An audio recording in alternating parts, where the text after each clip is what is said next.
You're listening to Opus Dei Requiem, a 7th C First Edition actual play by Hallowed Haven Studios. Hi, I'm Bookkeeper, and I'll be playing the Reverend Dr. Alexander Hutcheson, the Avalon Scholar. I'm Clara Allison, and I'm playing Lucia di Felici, the Vodace Strega. Hi, I'm Glamour. I'm playing Viviana Lucani, the Vodace courtesan and daughter of Sophia.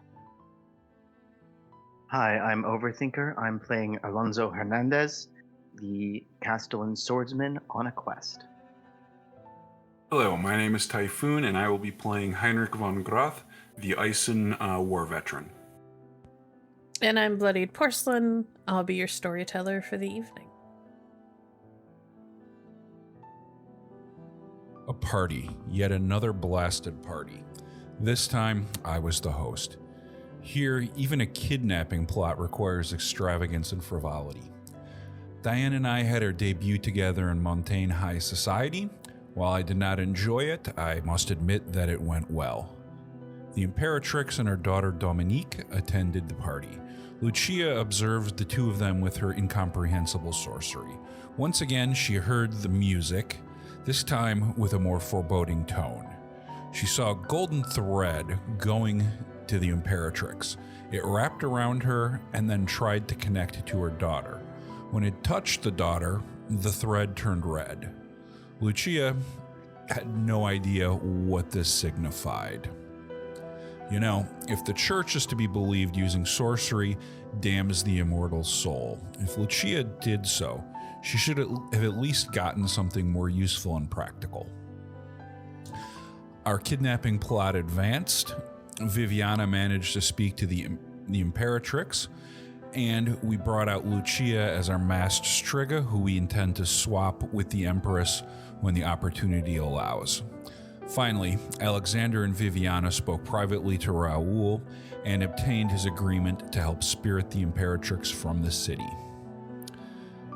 Finally, Alonso hurt my daughter's feelings quite badly by trying to seduce another woman where Nicola could see. I was angry and I hate to see her hurt, but I must admit that I am not completely disappointed with this result because I do not approve of my daughter's infatuation with him.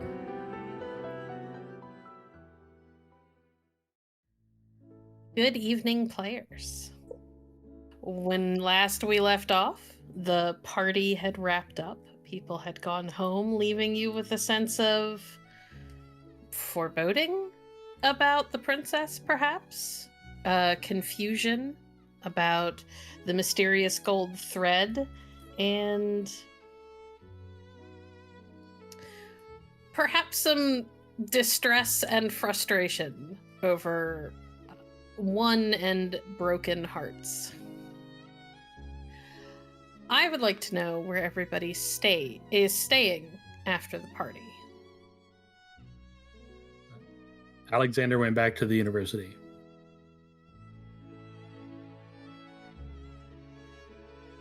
Viviana would probably not stay over at Heinrich's house unless everybody else was also doing so to avoid starting a potential scandal. If Viviana goes back to the chateau, Lucia will go back to the chateau with her, unless there's a protest. Yeah. So Viviana goes back to the chateau. Okay. I will say that that Raoul has his carriage, and he will drop the two of you off. He has some concerns now that he knows what the plan is. About, you guys going anywhere alone. So he and his security will drop you off. Okay, if they have security, then I don't have an excuse. Nope. You gotta stay at the house. Notice that, did you? Yeah. As Raoul drops them off, Viviana will give him a kiss on the cheek. He gives a little smile, kisses both yours and Lucia's knuckles, and shoos you off towards the house. I think Alonso goes back to the room he's been using, puts his worldly possessions back in their backpack, and makes a plan, gets some coffee in advance so that he can wake up early and be the first one on the dueling ground.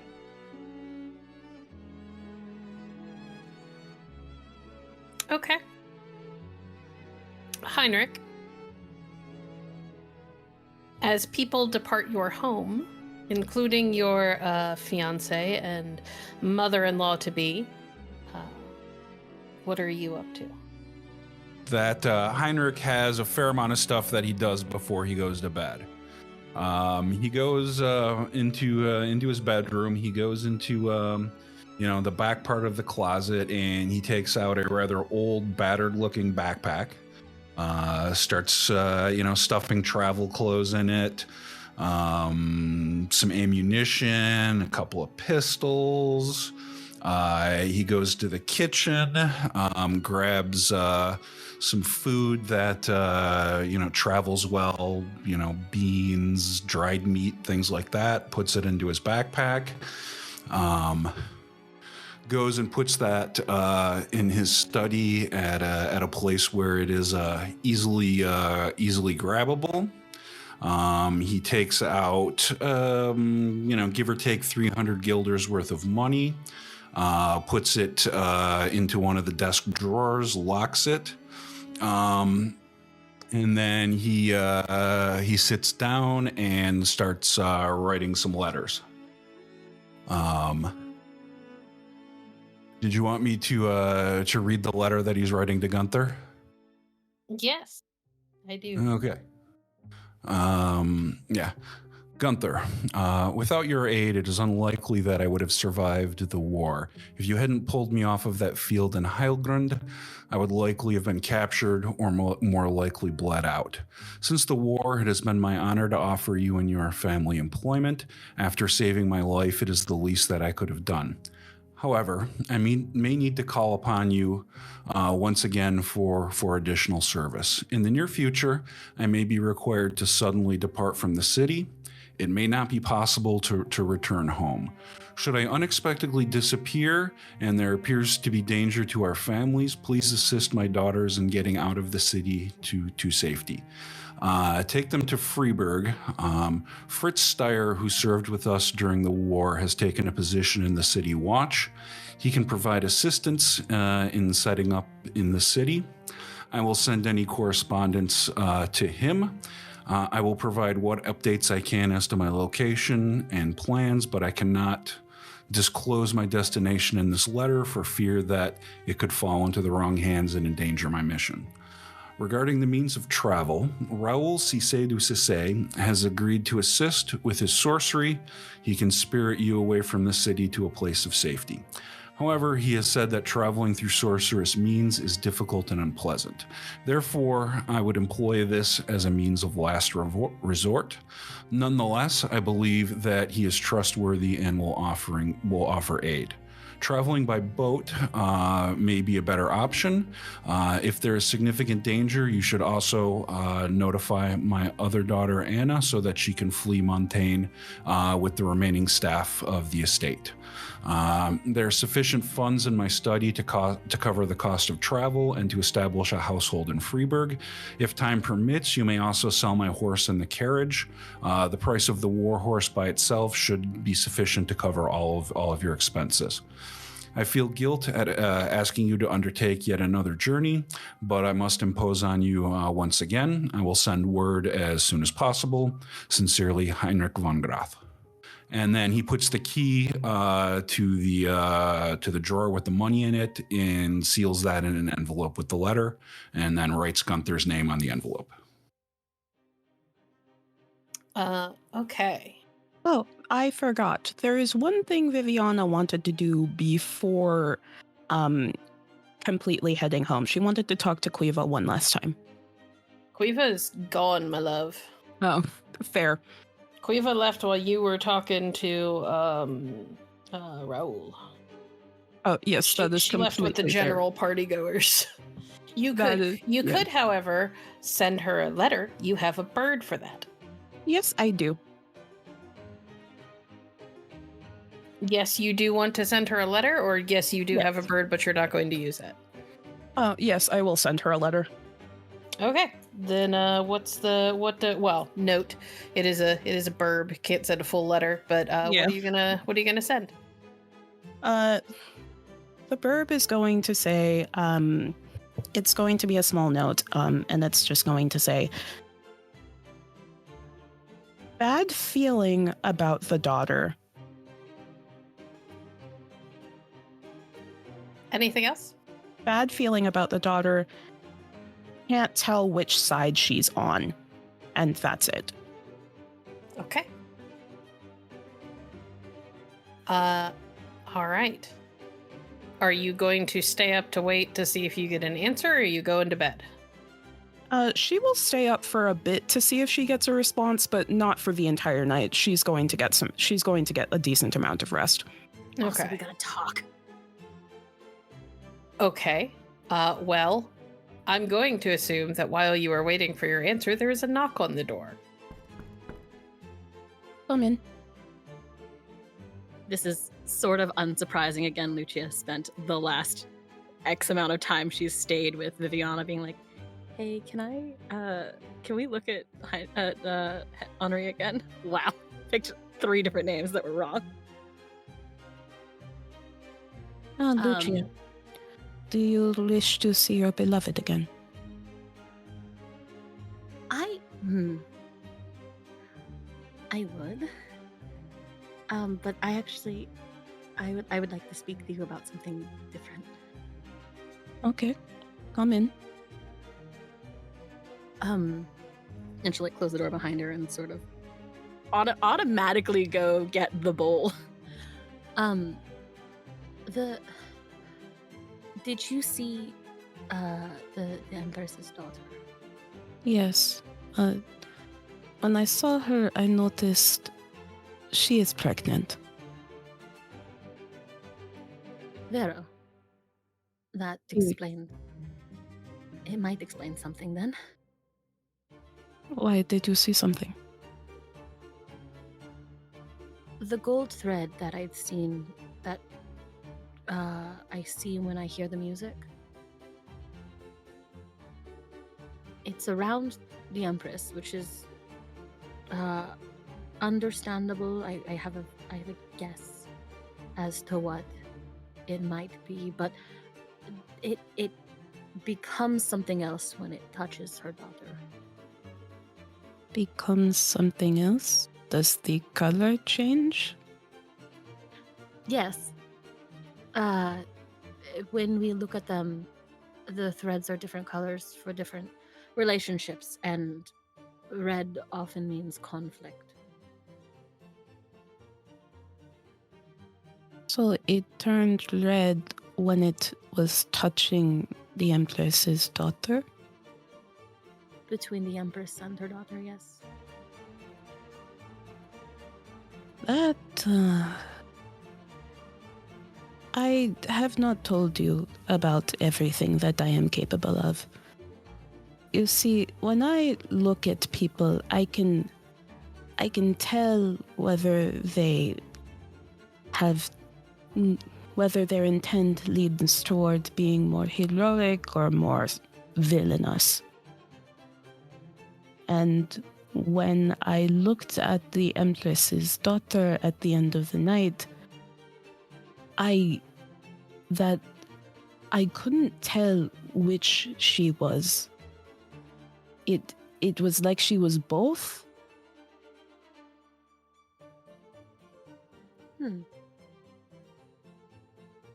You are not a Striga, No, but you can see their arcana? I cannot see their arcana. I do not see threads. It is just a sense that I have. Like, have you ever gotten an indication with someone without speaking to them that they were just bad news? It's She like just gives that. Viviana the blankest stare, like, sort of the entire thing I do, yes. Yes, it's like that. I suppose it is similar to what you are capable of, but it's not the same thing. I am not a Striga. You would know if I was a Striga. You couldn't be a Striga, Exactly. but you are something. Something unique.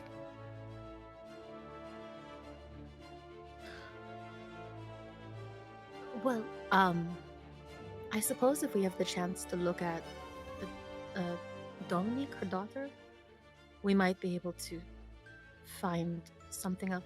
I've never seen anything like this. You've never seen a golden thread. No, I have not. Have you ever heard of a golden thread existing?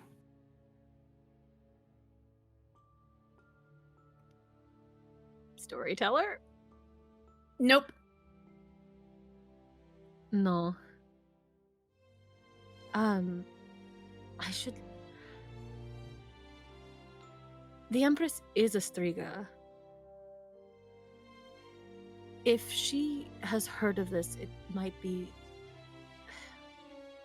Would be too much to hope that there is time between. There's time to speak to her about this when we see her again. I do not know how much time there will be for conversation while we are spiriting her away. However, there may be time for some conversation when we arrive at our destination if we talk quickly enough. They is willing. They is willing. And yeah, Lucia will sort of put the bowl of water down and just sort of look at Viviana like, okay, do the thing. Viviana will indeed do the thing. I believe the thing requires a roll, yes? Yes, it does. What is my target number? You've done this enough times that it's 20. Okay. And I spend 1 drama die to do it. Wow. Damn, alright. That's a 29 before you roll the 10s. Okay. It is late, so it is not terribly surprising that when you bring up the image in the water, what you see is Henri in bed. He's in a single person, almost like a cot, with a very basic, kind of rough spun looking blanket over him. In that kind of the same room you've seen him in a number of times. Very Spartan surroundings.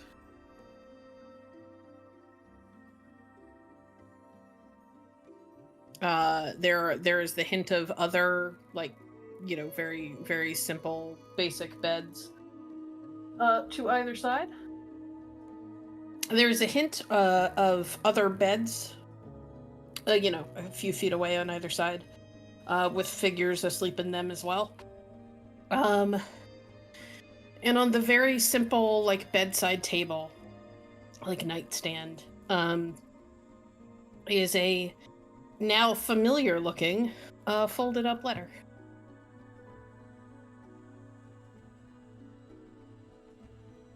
If we go through with this, we're not going to be... We are going to leave Montaigne. Yes, we should start packing. How is he supposed to find me if we are not in Charuz?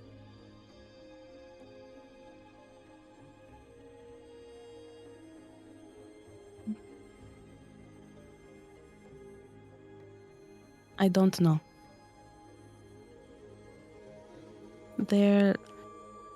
Raoul will be with us.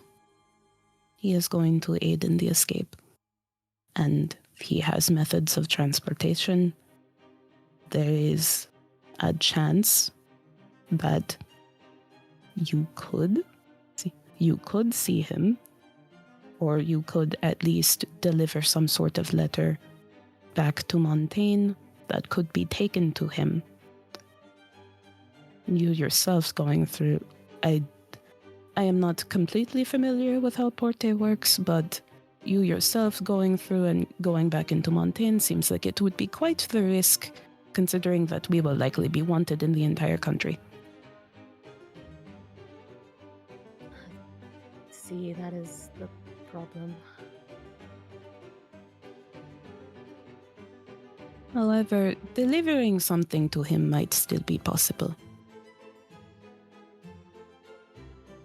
What is a few more months of letters?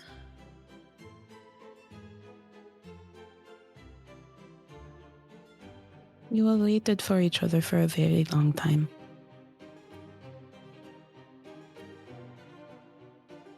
See, we can wait longer. Thank you. You're welcome. At some point, I have to talk to Alonso and convince him to no longer be scared to death of me. Was he dancing with Heinrich's daughter tonight? Yes, I believe so.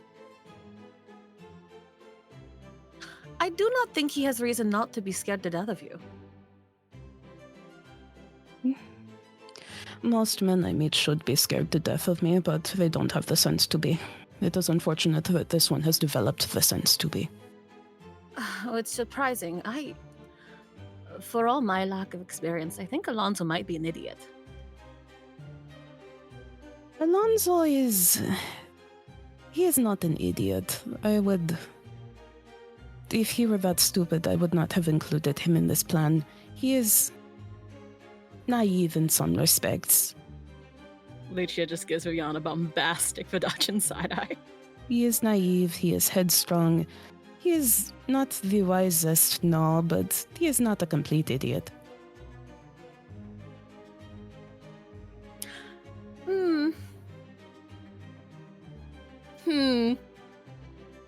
That's a lot of coming from you. I just spend a lot of time at parties watching other people.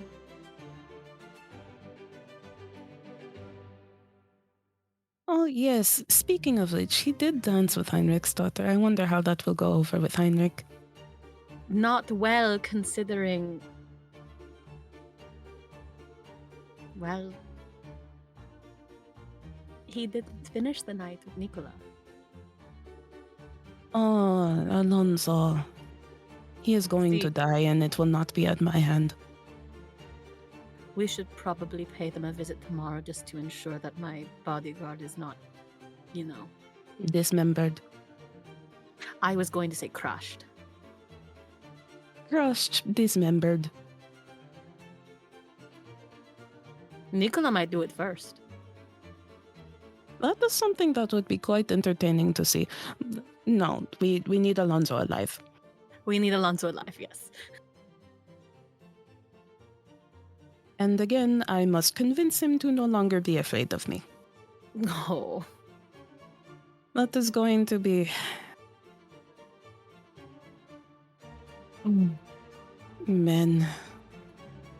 Alonso no longer being afraid of you would solidify that he is truly an idiot. It would. But it would be important for him to not be worried about you murdering him constantly to help us.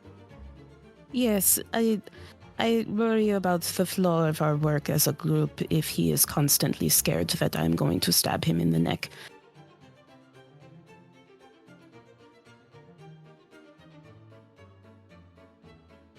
Echo, we will pay them a visit tomorrow then.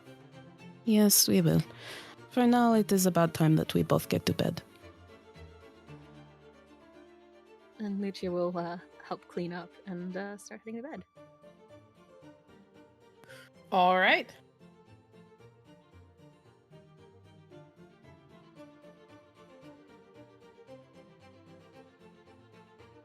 As you are cleaning, there is a tapping at the window.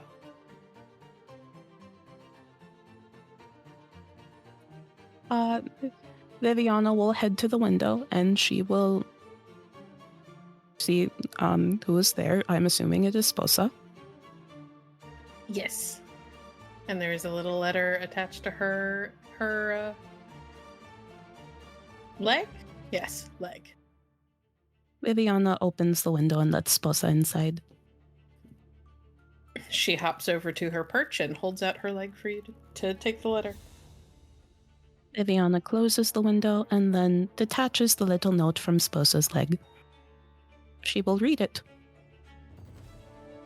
When you go to open it and read it, you get a almost huffy sounding chirp from your bird. Viviana will make sure to give Sposa some treats as a reward for a good night's work. Better.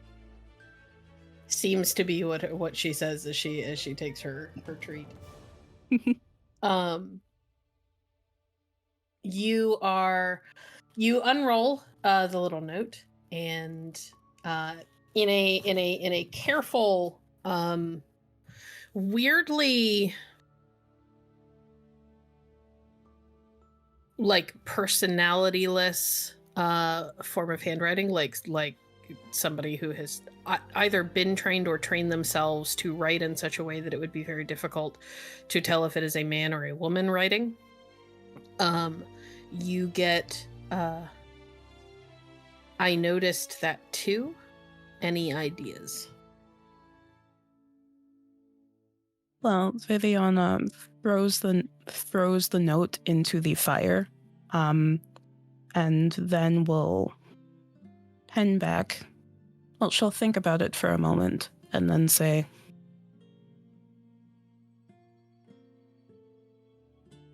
There is a strange thread about the entire situation.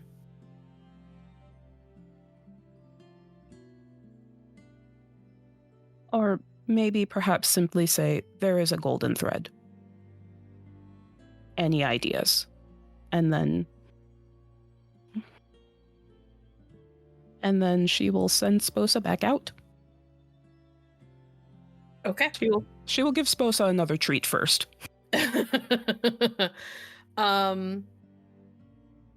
Sposa will return one last time.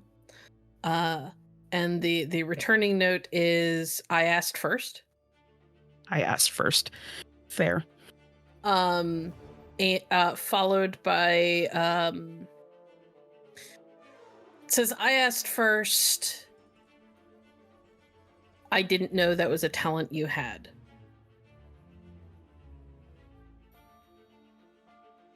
Viviana will... talk tomorrow. Talk tomorrow, yes. We will also throw that note into the fire.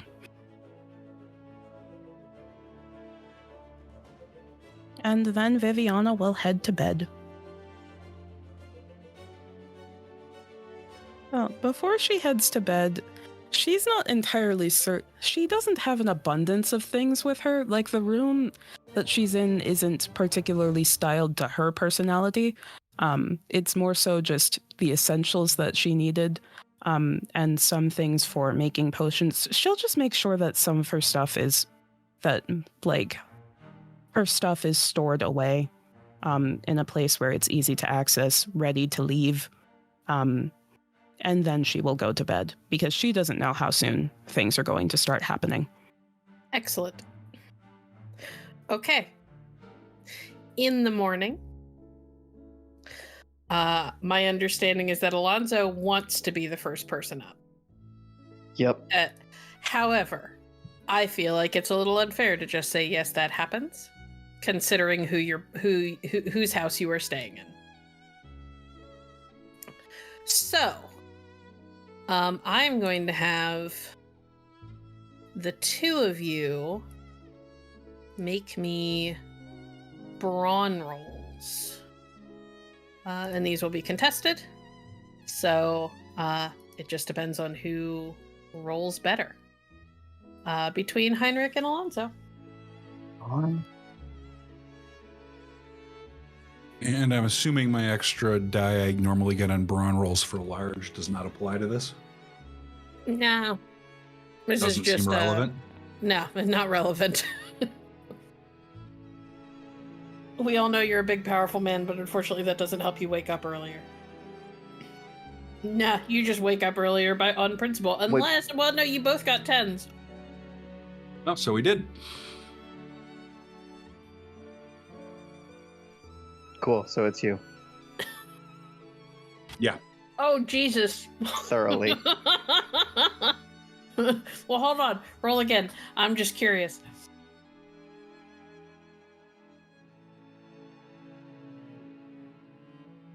Oh, yeah. Okay. So that's 47? That's insane. All right. Yeah, you wake up way, way, way earlier.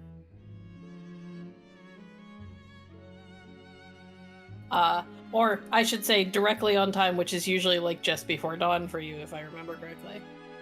Yeah, I don't know what time sunrise is in Montana, but probably like 4 in the morning-ish.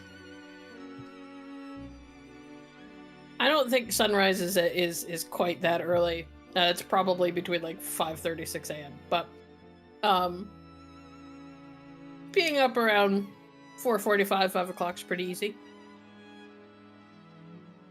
So yeah, today, since danger seems to be increasing, he gets dressed in the full armor in the morning, and then yeah, goes down and starts beating up some training dummies.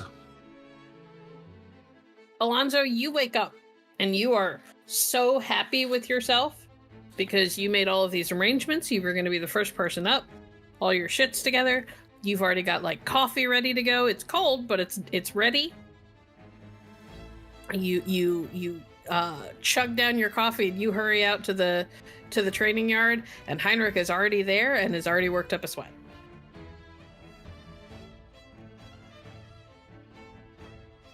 Yeah, Alonso arrives dressed for the road, which he's usually not.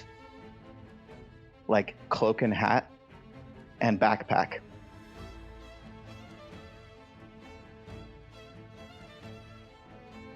And Heinrich just kind of looks at you and points at one of the training swords.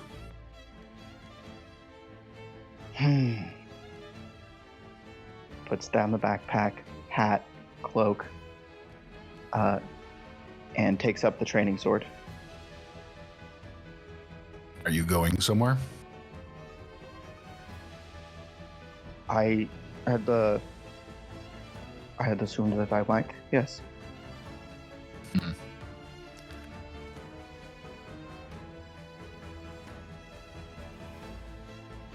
And he raises his sword up into the guard position.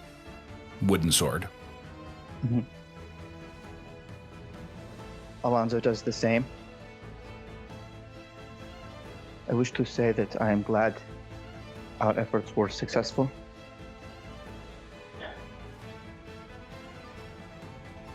That is all for now. Heinrich attacks.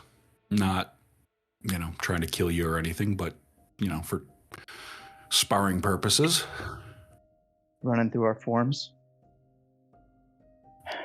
Okay.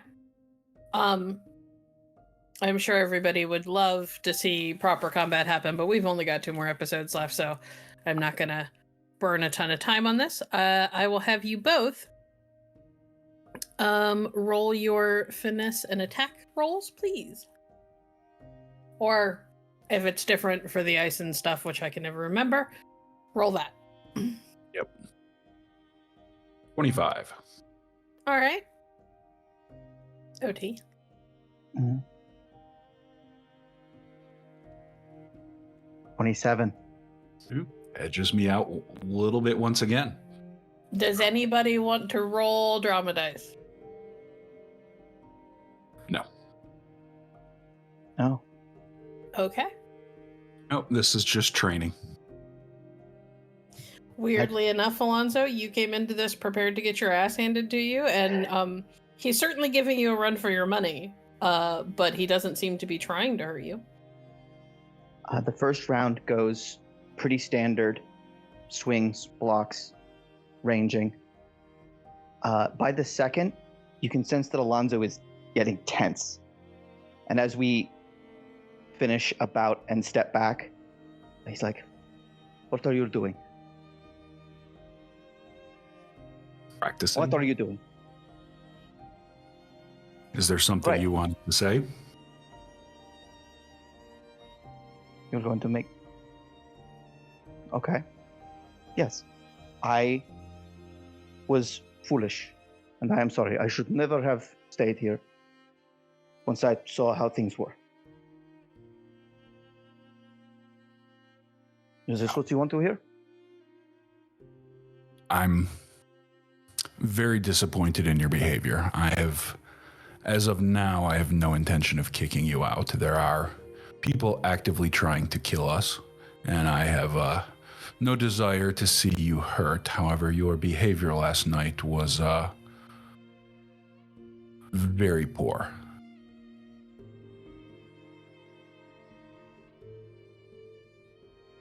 This is your... I do this, and you tell me you are disappointed. Alonso goes back into the attack. Come on. Make me know it. Hit me. Okay, shall we roll again? If you are going to take him up on the insistence, absolutely. Yeah, I think so.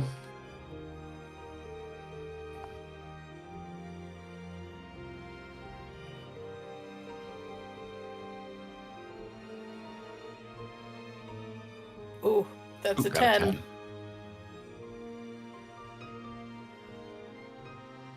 Against a 25. It's a 30 to a 25. 30. Heinrich comes out on top. Would you like to describe what that round looks like, Heinrich, as the winner? Yeah, he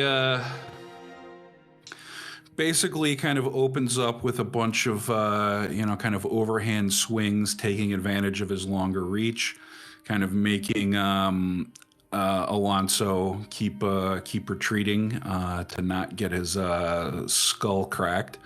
Then he kind of feints upward and then basically pokes him in the stomach with the tip of the wooden sword.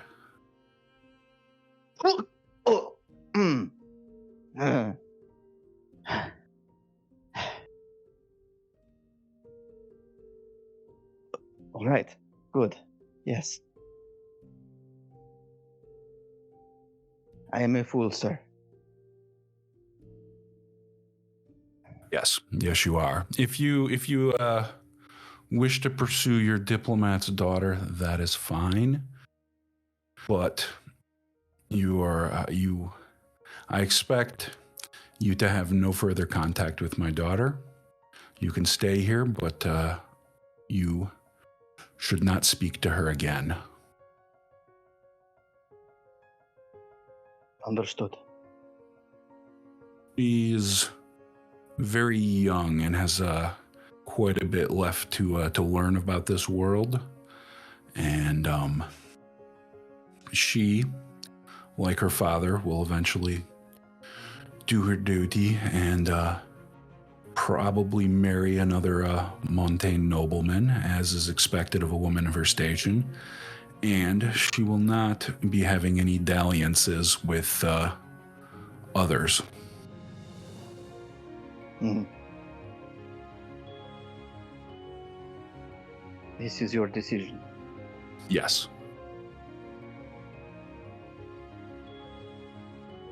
I will do as you have commanded. I am your guest.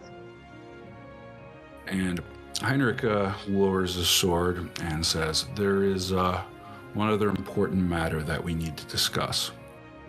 If this plan of the doctor goes forward, you do realize that there's a very good chance that we will be caught, and this will lead to violence.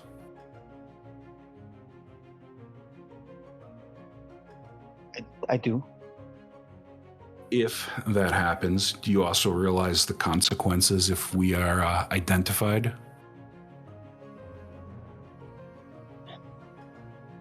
Given the events of the past few weeks, the idea of dying in battle frightened me quite a bit less than some of the things we have come to encounter. Dying in battle is not particularly worrying. However, the consequences for other people would be quite severe. It's quite possible that even if we do manage to escape, if we're identified, the Montaigne, they will never stop chasing us. They will never stop hunting us. Therefore, it is of vital importance that no one be able to identify us as being involved.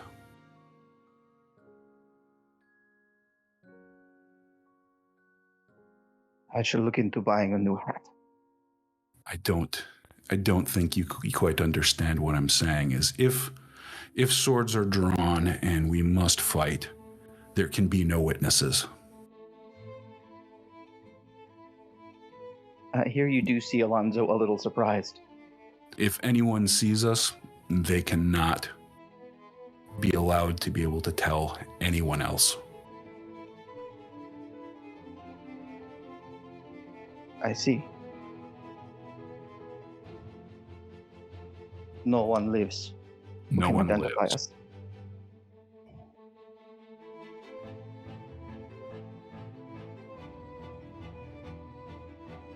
This is the way that this is done?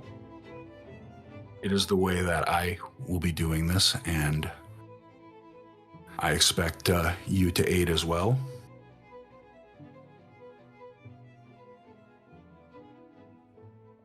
I am not a soldier. I have never been.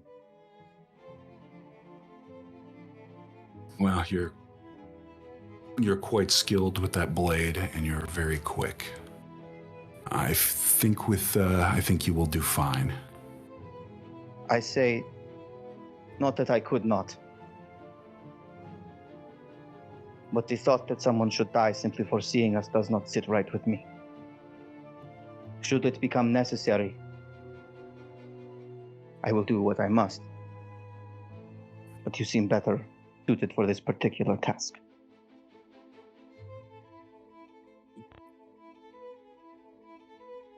If the Musketeers or the Lightning Guard learn of our involvement, it is not only us that will suffer. They will Soldiers hunt I can fight. People with weapons I can fight. They will hunt my family. It is possible that Nicola could suffer for these actions as well, and I do not wish for that to happen. Nor do I. Then we're in agreement. You ask him to strike an unarmed man. I cannot make this promise.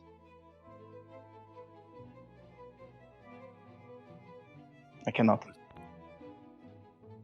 Heinrich looks a little disappointed and then says, "Very well." And he puts his sword away.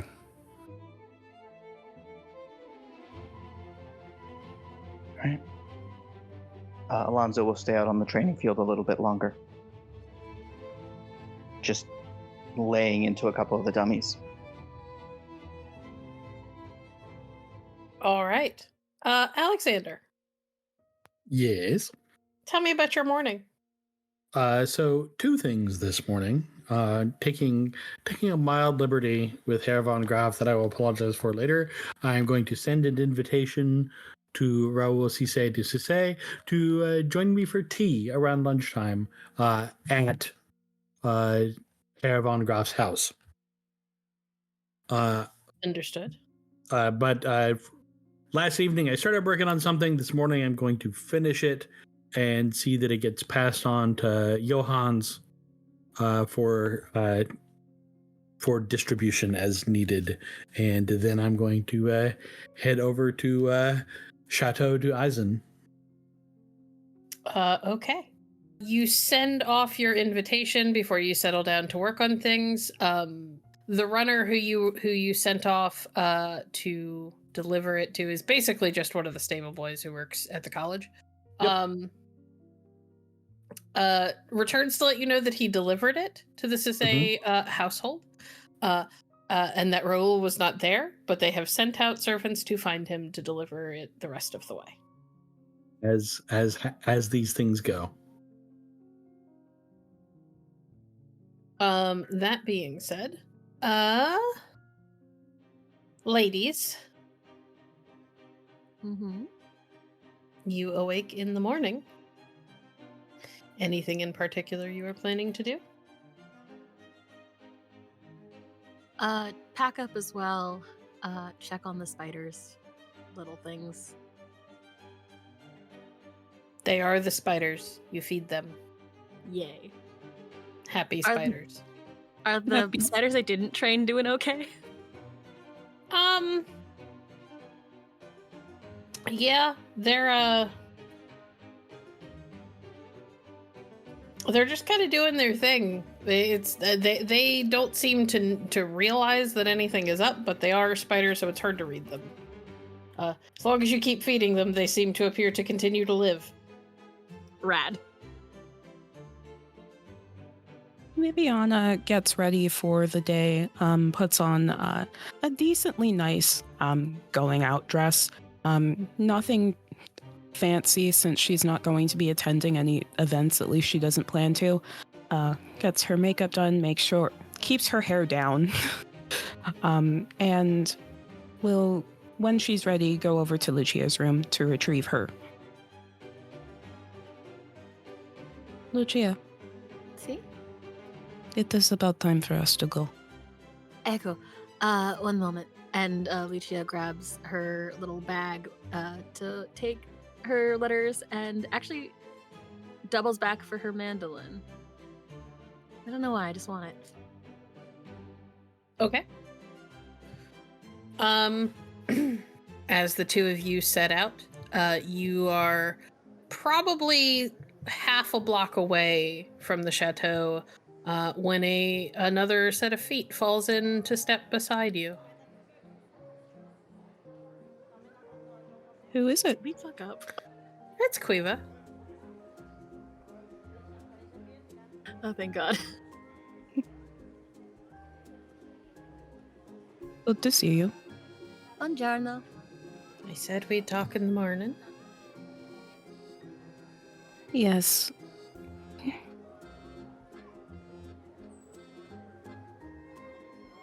When it comes to... Well, they're just walking through the streets at the moment to get to...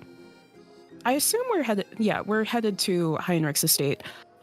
So people are just, going about their day, just ignoring them as they walk, I assume. Yeah, pretty much. Quiva gets the occasional odd look because she's wearing pants, but that's about it. Yes, Viviana tilts her head towards Lucia, makes the motion of a needle threading a needle and says, her talent. Ah, I see. I'd begun to suspect, but I wasn't sure. Yes, and she is aware of my talents in turn. It was in exchange of secrets. There's a very slight lifting of brows, but she doesn't say anything. She kind of gives you that look like that's not something you're supposed to be talking to other people about, but okay. Well, what are your thoughts then? It is something that has not been seen before. What we saw at that party. Have you ever encountered someone who you could not quite figure out? Not like that, no. Oh, it is one of a kind in multiple ways. That is troubling. I've met people who seemed one way when I first met them, and then sometime later seemed different. But last night was a first for me. That is deeply concerning. The thread also seemed to change colors. Oh, did it? Yes, it turned from gold to red.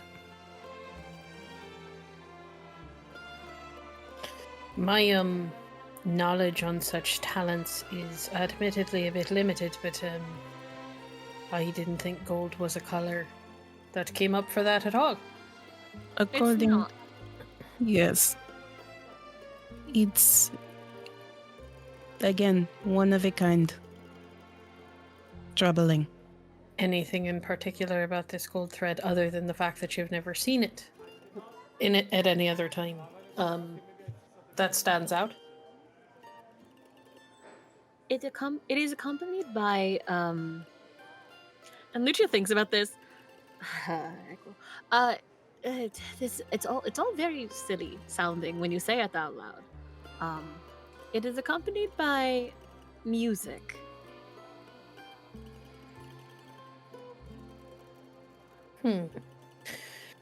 Like the kind of music that gets stuck in your head and won't go away, but when you try and think about it, you can't remember it. Lucia fully stops walking. I'll take that as a yes. Also, you've got a terrible mask for a Vodachan. That should have given away what you were from the beginning. I have most of the time it's behind a veil. I don't have a face for it otherwise. Well, if you're going to be out in the world, you should learn to develop that skill quickly. Echo, I'll work on it. So you've heard it? I have. At least I think I have. I can never remember it when I try and think about it, but... Everyone in our little ragtag group has heard the music.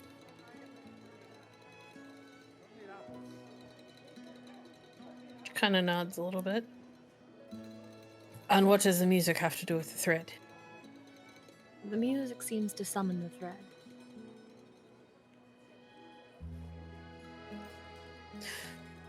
Does it summon it, or is the thread just the mark that the music leaves on the people who've heard it? Well, I would experiment more with it, except I've been told I'm not allowed to do that anymore. Yes, because it very nearly killed you. I did not die, though. Lucia, if we are going to die, it should at least be for something meaningful. This Who is says meaningful. Who says the music isn't meaningful? It may very well be very meaningful. But I would rather Lucia not bleed out on the floor over trying to learn more about it. You almost bled out. Theus wishes us to know him in his entirety. I am just doing what I am commanded to do. You notice when you start talking about Theus that Quiva's eyes kind of glance up and around, like she is double checking that there is nobody listening too closely. Perhaps this is not the place to be so devout. Perhaps not.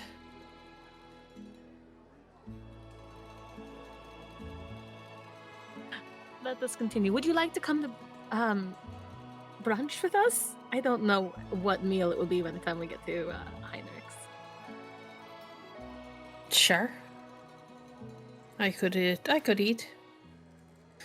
Hopefully Lord Von Groth doesn't mind an extra person at the table. Well, I think it will be fine.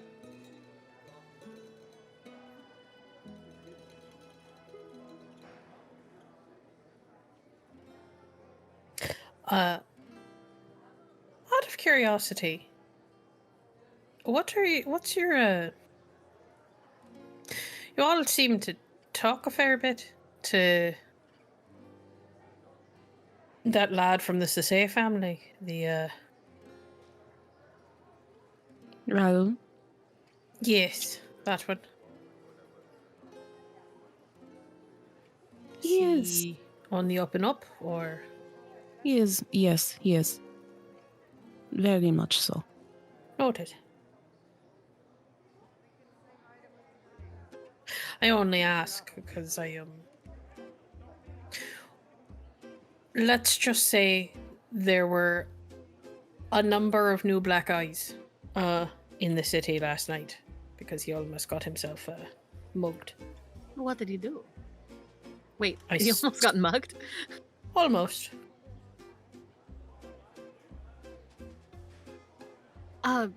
Did they see who did it? I saw them right before I blacked their eyes.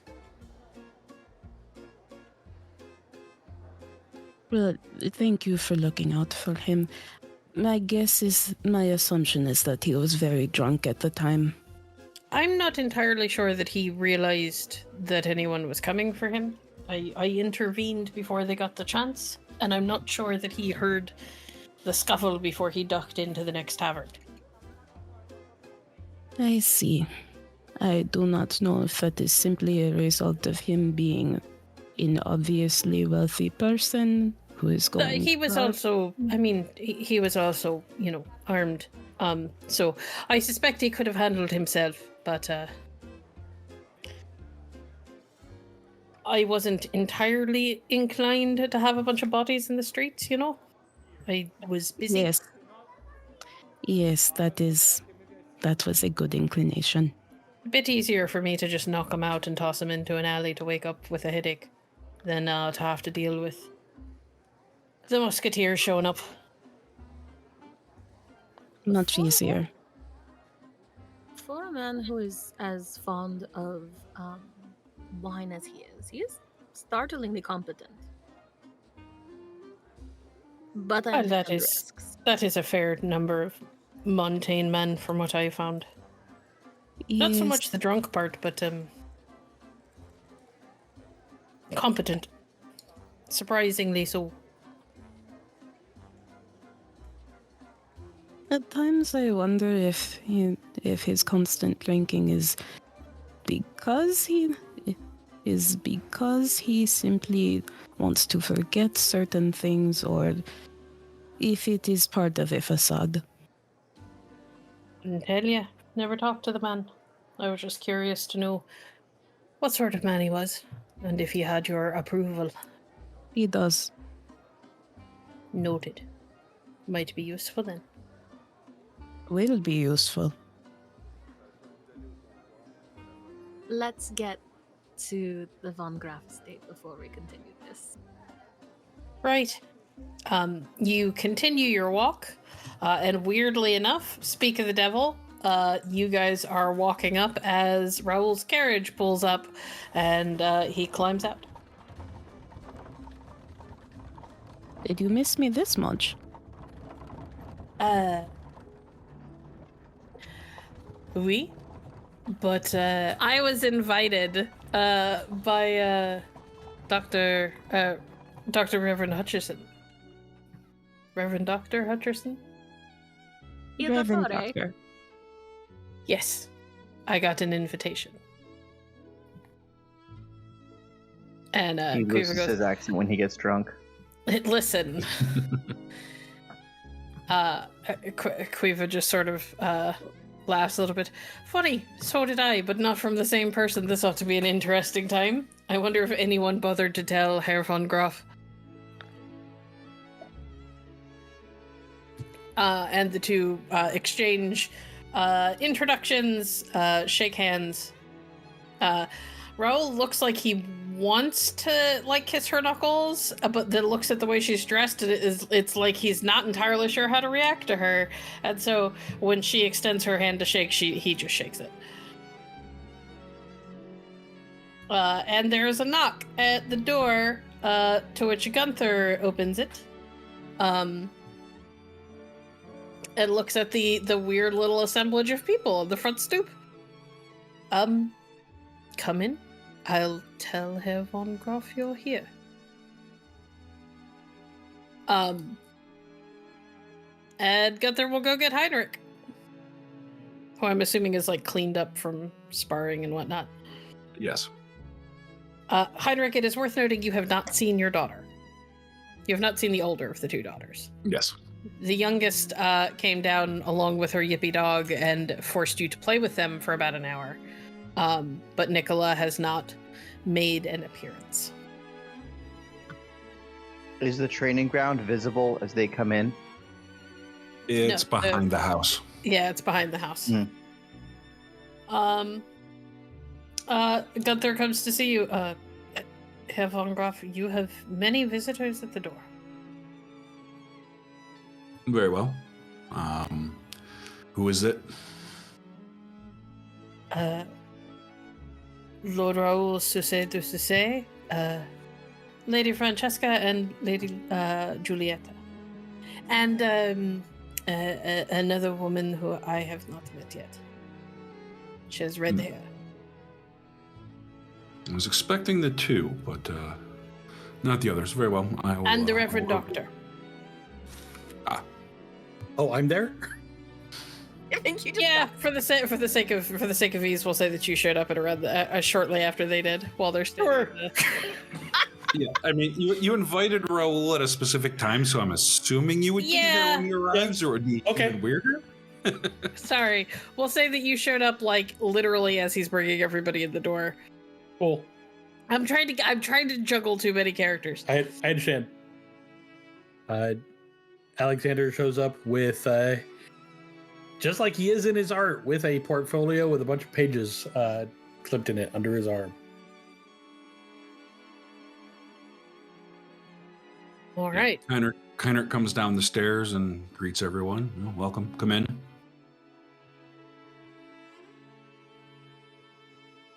Alonso finally stalks back from the training grounds, just sweaty, carrying his worldly possessions. Alonso, are you going somewhere? No. I'll put these upstairs. Let us retire to my study and we can talk. Okay. Viviana will pull Heinrich aside for a moment as everyone else files into the study. Heinrich, you are aware of the situation with Alonso and Nicola, right? Yes, I saw. I have already spoken to Alonso, and the behavior will not be repeated. How is Nicola? Quite sad, I believe. She has not left her room yet this morning. Do you think she could benefit from a woman checking on her? I believe, yes, that would quite help, yes. Okay. Viviana will head upstairs to go check on Nicola. Oh no, I'm coming too. You are absolutely welcome to come. In fact, Viviana might have popped her head into the study and said, Lucia, would you come with me for a moment? The look that Lucia has is the same one she had in the chapter house for the Knights of the Rose and Cross, where she's like, there are many places I can go in this house that I probably shouldn't be allowed to. So as soon as Viviana offers, she's like, see, absolutely. All right, the two of you leaving Quiva by herself in the room with the men, looking very confused as to what's going on. They probably pass Alonso in the hall, having put his stuff back in the room, splashed water on his face, and heads into the study. I'm sorry, I don't believe we've met. Alexander Hutcheson, at your service. Oh, I know your name. Never met you before, though. I'm Quiva. Quiva McKenna.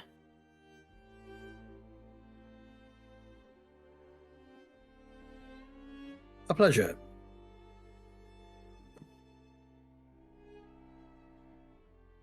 And she will shake your hand if you will let her. He will absolutely shake her hand.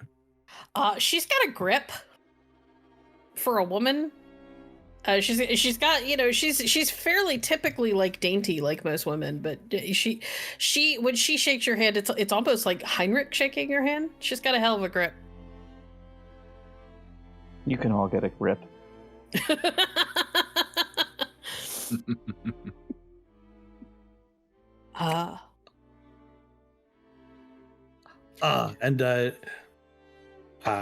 Unless I miss my guess, you have met Alonso Hernandez, swordsman and professional cad.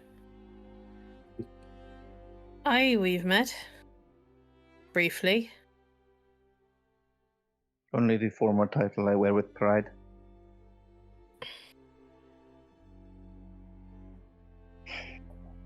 She kind of eyes Alonso and then looks over at Heinrich and then looks back at Alexander, and you can see the wheels turning as she's putting together what happened, and then she kind of glances up at the ceiling and then seems to settle into the chair that she was offered.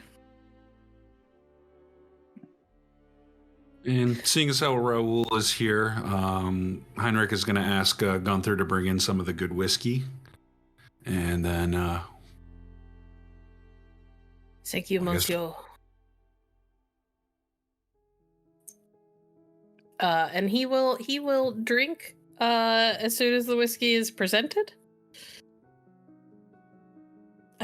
Meanwhile, upstairs, Viviana, how are you planning to approach this?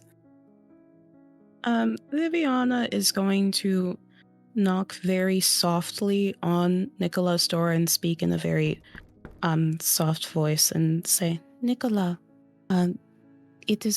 this is Francesca. You met me before when we were planning for the party. I was wondering if you would like to talk about anything, about what happened, about what didn't happen. But if you would rather be left alone, that is okay. I have brought Giulietta with me. She is around your age. Well, closer to your age. She goes to open the door.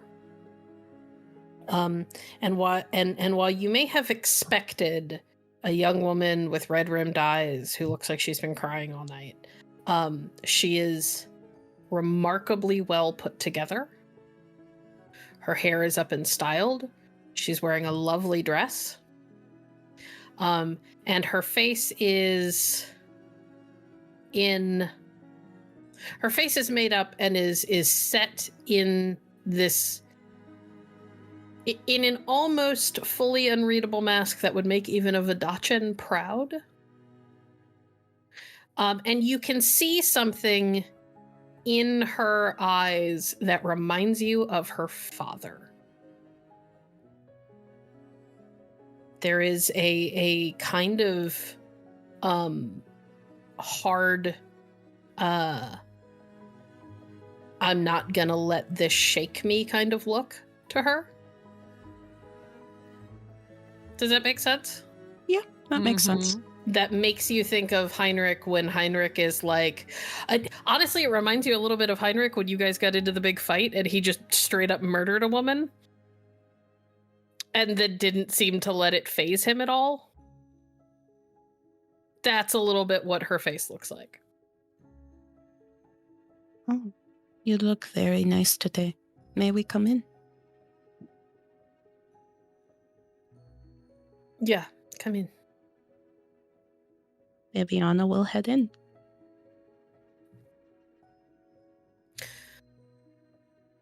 Would you like tea?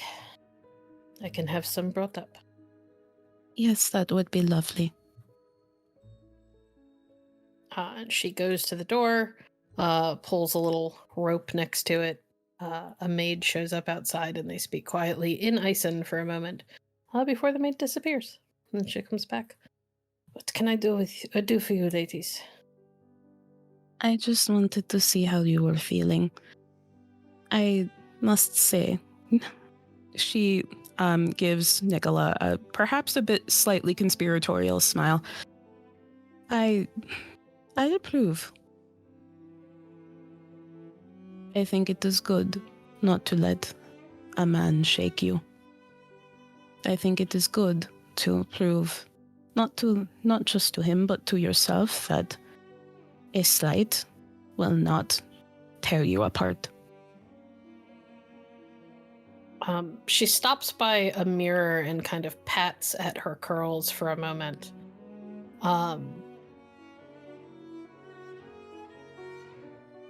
without really looking at you, you can tell that she's kind of like eyeing her appearance to make sure that everything is perfect.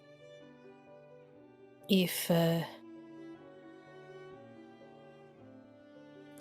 Senor Hernandez wants to be more interested in a woman with a reputation like hers, then that is fine. He can miss he can miss something finer. A reputation like hers? Well, you know. It was all over the party last night. She has been courted by half the men in shadows. Some say she does not pick one because she does not want to. She enjoys all the time they spend with her.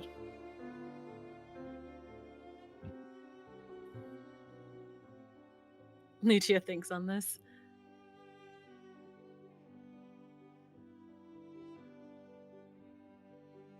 I will admit we were worried you would be more upset.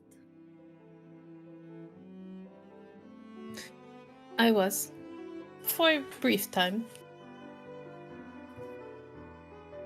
And then I had a conversation with my future stepmother, and she explained some things. And then I realized it was not worth being upset over. Well, yes, it's Alonso. Yes, Alonso is, well, a bit of a cad. What did your mother tell you? My future stepmother. I'm sorry. She told me about this Sylvie's reputation. And that if that is this sort of woman he is interested in, then he is not worthy of me anyway. And I realized that she is right. Viviana will head over to where Nicola is standing in front of the mirror and extend a hand and say, "May I?" She's going to set a stray curl back into place. Of course. Thank you. Vivi, you're welcome. Viviana will just with light touches just tidy up any ends of Nicola's hair that she may have missed. She will make sure the dress is sitting perfectly. You know,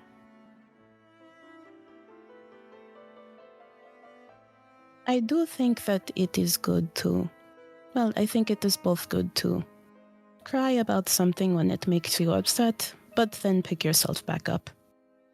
And I think that you are doing a good job of making sure that a man will not,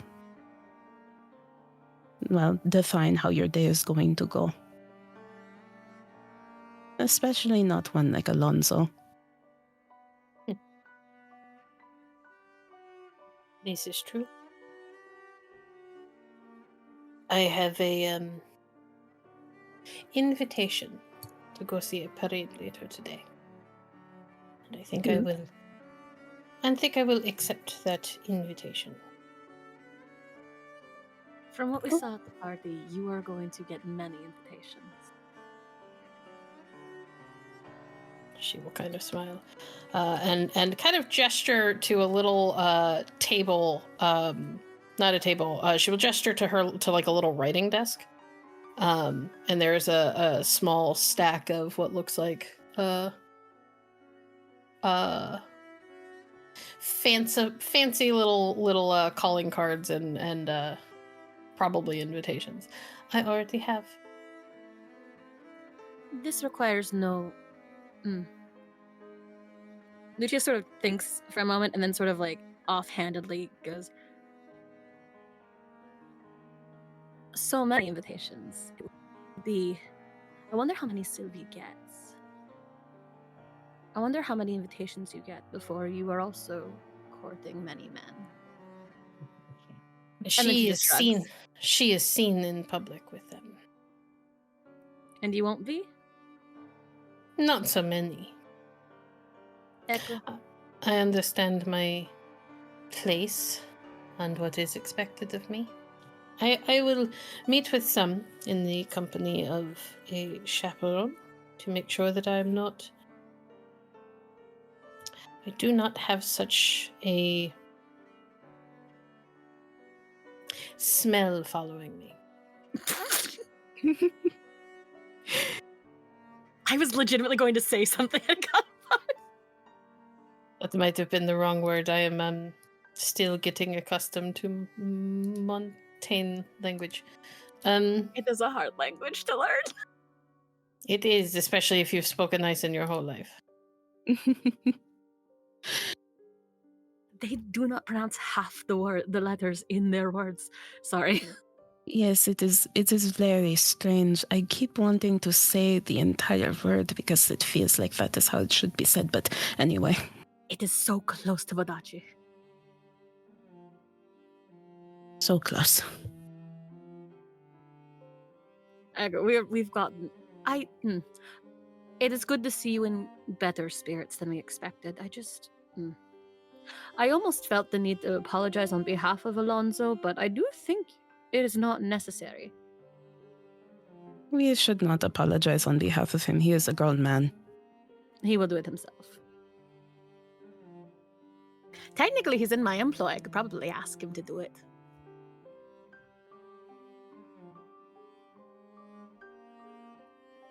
I don't need his apology. If he is not going to do it on his own accord, then he is not worth listening to. Nicola, I just want to tell you that I don't think you need me to tell you this, but you are a strong and proud young woman. You are a credit to your father and to your name. And you will find a man who is worthy of you. She kind of gives a little smile. Thank you.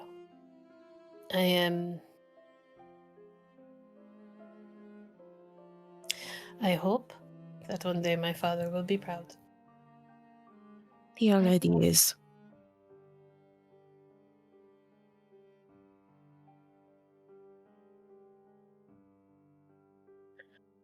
Is there anything else you needed? I am planning to leave soon. No, I just wanted to make sure that you were doing well. You're both very sweet. I am fine. Well, then we will leave you be.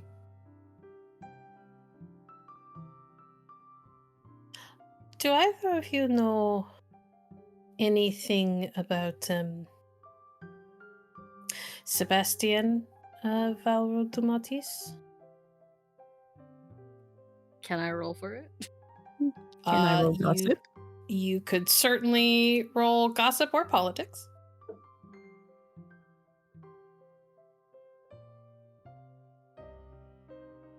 I think I just boosted my gossip. Target number?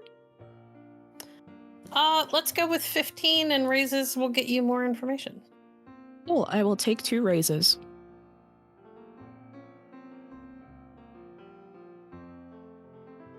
Okay.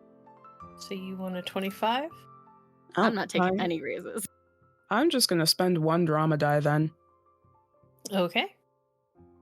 I only need 1 more. Yay, 26. All right. The big thing that both of you are aware of is the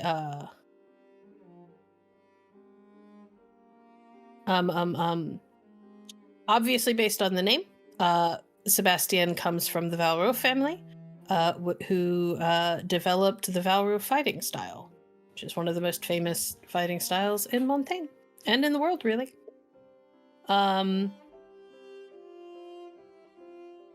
And that the fighting style is one of those. It is kind of like the whole point is to be flashing to show up your opponent. They are known for ridiculing and goading people into fights. and then making them look like fools. Sebastian specifically, the big thing that you are aware of is that he is alienated. The two big things that you're aware of, that he is alienated from his father, but he is considered one of the 3 greatest duelists in Montaigne. He is a master of 3 different styles of fighting. Do we know his other 2? No, you know that he's a master of Valro, but you don't know the specifics of the other 2. You also know that he was at the party. I'm gonna say Viviana specifically knows that he was at the party. He came because he was invited. He came with like he showed up with one of his female family members, like as her chaperone. But was not there with any particular date, and he did. He was one of the people who danced with Nicola, only once, but. Well, I know that one dance with you was more than enough to catch his interest, and he is a master of 3 fighting styles. Yes, I heard he was very good with his sword.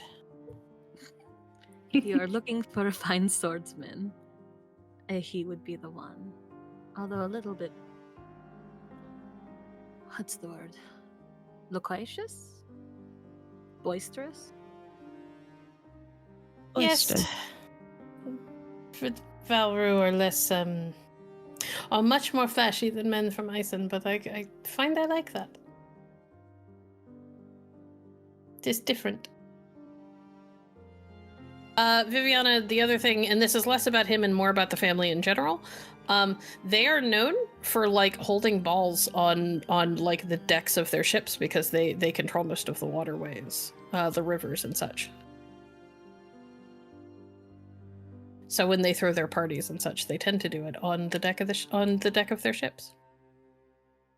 You should see if you can get him to invite you to one of those balls they have on the decks of their ships.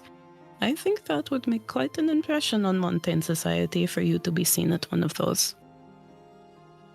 Perhaps once the war is over, that will be something we can make happen. Most of the rivers are currently Chokana. Very close to the fighting, if not the front line. Yes. I'm going to go find my maid and head out if you do not need anything else. Thank you for coming to talk to me. It was no problem. I do hope we will have more chances to speak. And as much as you two have been around, I suspect that this will not be the last time. Take care, Nicola. And she will see you out of her room, pluck up one of the invitations off of her desk, and then head to go find her maid.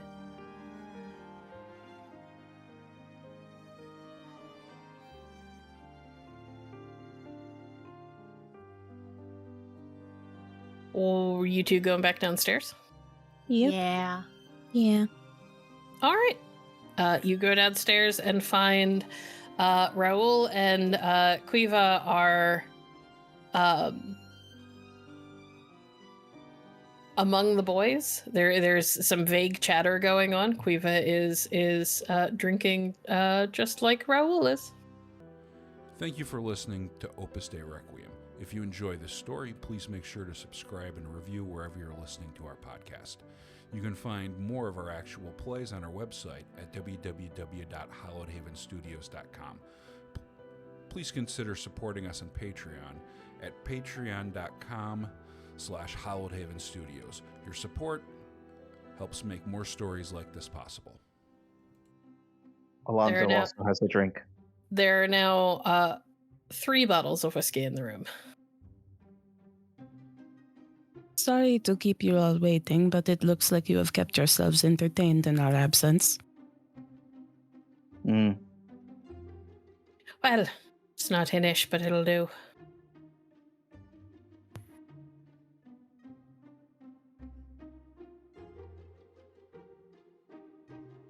And then also, all of you would notice that sitting in the corner of the study is a rather battered army backpack that looks to be stuffed full of stuff. Very old, worn, sun-beaten, has what looks like bullet holes in it.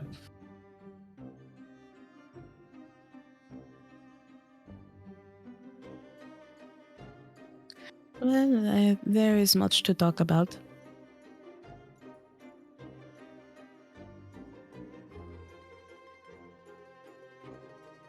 So, Yes, Reverend Doctor, I believe you arranged this little get-together. some of it, yes. Well, I suppose before I begin, I presume someone can vouch for, is it Miss McKenna?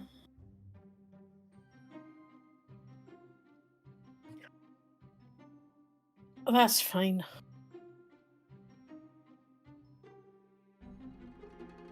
Yes, I can. Very well. So I've put some thought into what it is we are proposed to do and how we are proposed to do it. And I have a rather large suggestion, which I would prefer you letting me say and then explain why, before everyone tells me why we can't. Well, say your piece. Monsieur Cisse, if I remember correctly, you said you do have somewhere in Eisen you can reach. Is that correct? We. I am going to suggest that we go to Eisen. More specifically, I am going to suggest, because we have not yet received an invitation to a ball or party or anything like that, and as long as we have a little bit of time, that Bro will take Herr von Graf's family and most of his servants to Eisen as soon as can be arranged. And that they go from wherever Raoul can get to in Eisen to Herr von Graf's estate. Now, again, based on what we have discussed before, you are able to get to places where you have, I believe you called them blooded objects? We, although I should be specific, I can go to my family's estate, which is technically now in Montaigne, but was Eisen before. Excellent. Well, then what I would suggest is that you go to your estate, and then from there see that you, the family, and the servants would then travel to Herr von Graf's estate, where you would place a blooded object, and then return to us for such recovery time as we can provide for you. I make this suggestion because in consideration of the various risks we are undertaking, I think this is the best way not only to escape, but also to protect the reputations of those we will be leaving behind. If, for whatever reason, the Emperor becomes suspicious, I am certain he is quite capable of getting word to any port in Montaigne within minutes. We will simply not have the time before we will be hunted by Musketeers, Lightning Guard, and anyone else he can bribe, as long as we are still within Montaigne's borders. Even that may not be enough to stop him. It may not, but if this works, this is how it's supposed to work. We'll see whether or not it turns out that way. If the Empress is discovered missing in the morning, and we are all gone in the morning, but no one knows to where, and no one knows whether we went together, then all he has is suspicions. This is enough that it will probably cause the Sisei family some degree of discomfort. But it should not be enough for him to go throwing people in Le Donjon. Additionally, if we were to simply pick up our own things and leave, that would leave Heinrich's household in peril, and that seems unchivalrous, to say the least.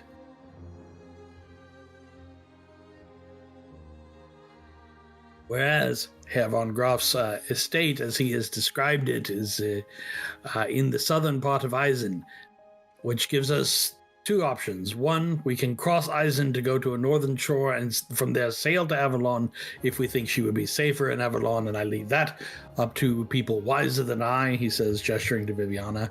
Or we know she has family in Verdace. And the Cagliari lands are not that far from the northern border.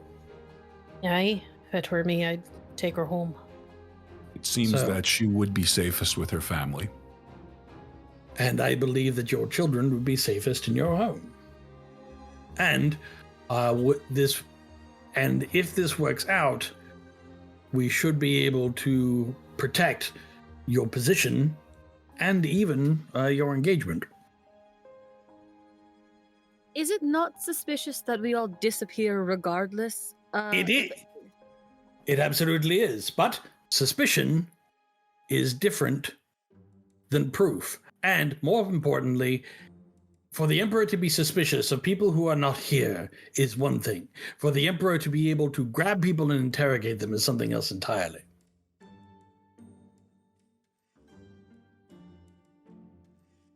So, That's the point. How long would it take? I turned to Raoul to travel from your estate to the Von Graf estate. I don't know. I'm not entirely sure where the Von Graf estate is. I know where my family's estate on his old lands is. Do you have a map, Heinrich? Of course. And he starts running around in drawers and pulls out a map of Eisen and kind of shows where his estate is. I bring this up because I think the departure of the family immediately would arouse suspicion. Once we know the date when we are to remove the Imperatrix, then we send away the family before that. That will need to be balanced against the need to give Monsieur Cissé de Cissé time to recover. As I understand it, this will be a very taxing journey, and a midnight ride through the Eisen countryside will no doubt not be very restful either. Indeed, I had assumed a matter of days. Raoul, what would you need to make this happen? Nothing you could give me, just time. So, the idea is Raoul gets some of the staff and the family out as soon as can be reasonably managed versus when we are to depart. At the same time, the remaining staff begins packing up the house quietly. We hold no more events. We have no more guests other than the people in this room. If we socialize, we do it at someone else's house. So that a few days before the event itself, probably in the dead of night, the household heads out of Charus, so that Heinrich's servants are not left to answer questions at the hands of the musketeers and Lightning Guard. If they know nothing, though, then they cannot arouse suspicion. If they know nothing, you can get somebody to confess to a surprising number of things by just threatening to beat them. Yes. And it won't be threats. Whether they confess or not, they'll simply be tortured to death, and then they will discover they know nothing. Exactly. Yes, I would not want to leave anyone behind to the mercies of the dungeon. Now, I have a question for those of you with means in the room. What's the largest possible carriage we could appropriate? How many people could it hold? Statistically? It's Based on what? 6? a 6-horse coach. Would cost a lot of money, but How many people could you fit in it? I only need it for a night, really. how many people do you want to move? I would like the carriage to be able to hold up to 8 people. This is insane. You do understand that you also need someone to drive a carriage, that sort of thing, correct? Indeed. If someone will sit next to me as another footman, we might be able to get everyone in and also drive it. That would be brilliant, except that I need you inside the carriage for this to work. No, you need a lady in black inside the carriage, yes? Well, here's the thing. So, let me explain. We go to the ball en masse. We go at a time where, at best, a handful of us might be announced, so that it does not immediately go noticed that Lucia is not with us. Because Lucia will be in the dress.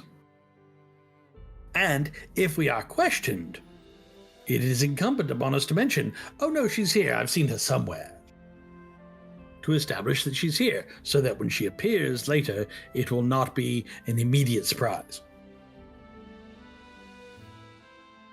At the ball, my lady will have an episode. She will need a moment to lie down, and we will impose upon the Castellan or whomever for a room for the lady to lie down and take with her her able Vodace translator, I will say, pointing to Viviana, and chaperone, and her guardian, I will say, pointing to Alonso.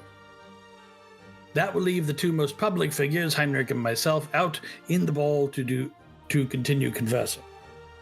It will then be incumbent upon the 3 of you to go from whatever room they put you in, find the Empress, and make the switch.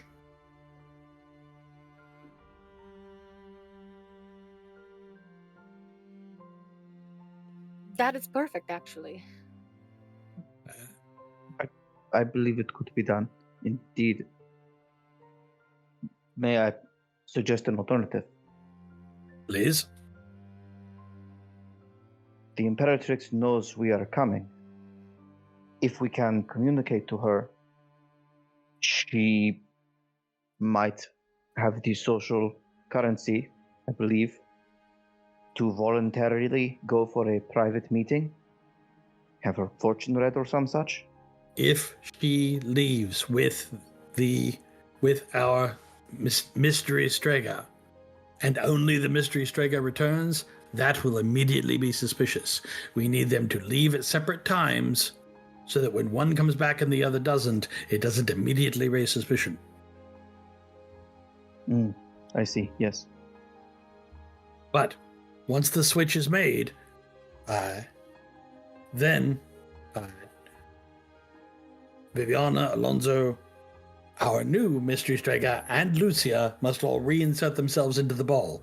Not for long, because my mystery Strega will say that she is still not feeling well and she would like to go home now. And I will sadly have to press upon my host, Herr von Graf, to call the coach.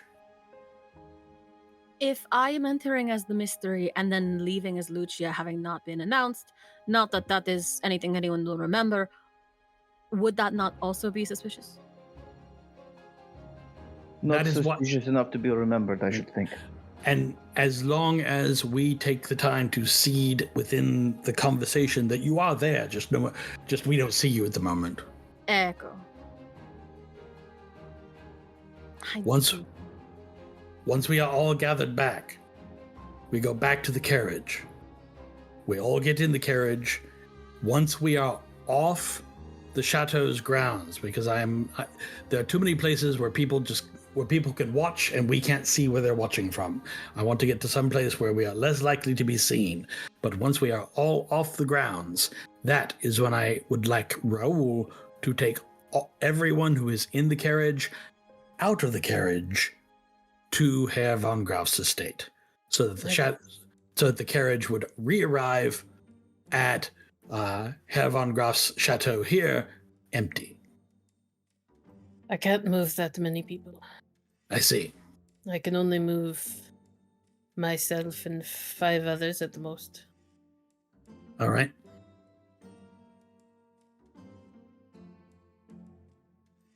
How long would it take you to recover from that? From one trip? I could do 2 trips. Well, I suppose it would be 3, but it is less taxing if it is only myself, so... I could do 3 if pushed, but it would be difficult and riskier the second time. The second time I have to take others. I will hang back. Then the first trip will be the Empress and the ladies.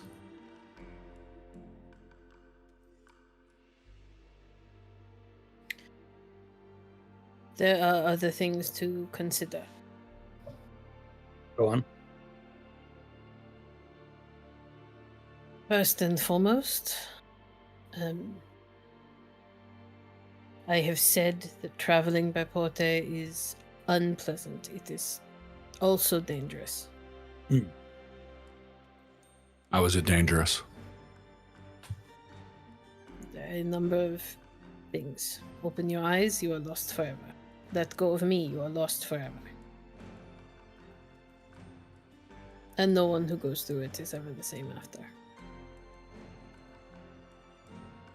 In the case of my family, could we give them something to make them sleep so that they're not awake during the journey?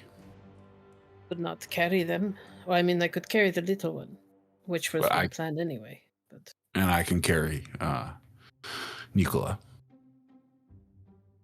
Or Gunther could, because we don't want you to leave. You need to be accounted for. You need to be accounted for here while they make the journey from Raoul's estate to yours. And one less person to transport back, then. Indeed. And let me ask this then: who among us are accomplished riders? I know how to sit a horse. Quiva puts her head up. I can also drive a carriage, if you need someone to be in the driver's seat. I can also drive a carriage. You have to be inside. I know. So, then I might suggest this. Let's see. We are at 6, and you can take 5. So if you were to take the Empress, Viviana, Lucia, Alonso, and me, Quiva and Herr von Graf could potentially take the horse and catch up with his traveling wagon, his household goods. Presuming they will be traveling much more slowly than two riders on horseback could manage. And then we would simply wait for them at their estate. Yeah, there's very few things in my household goods that I can't leave behind. Yes, but here's the thing. And here's the way we protect your reputation, your engagement, and your future in-laws, is you will be sending a letter.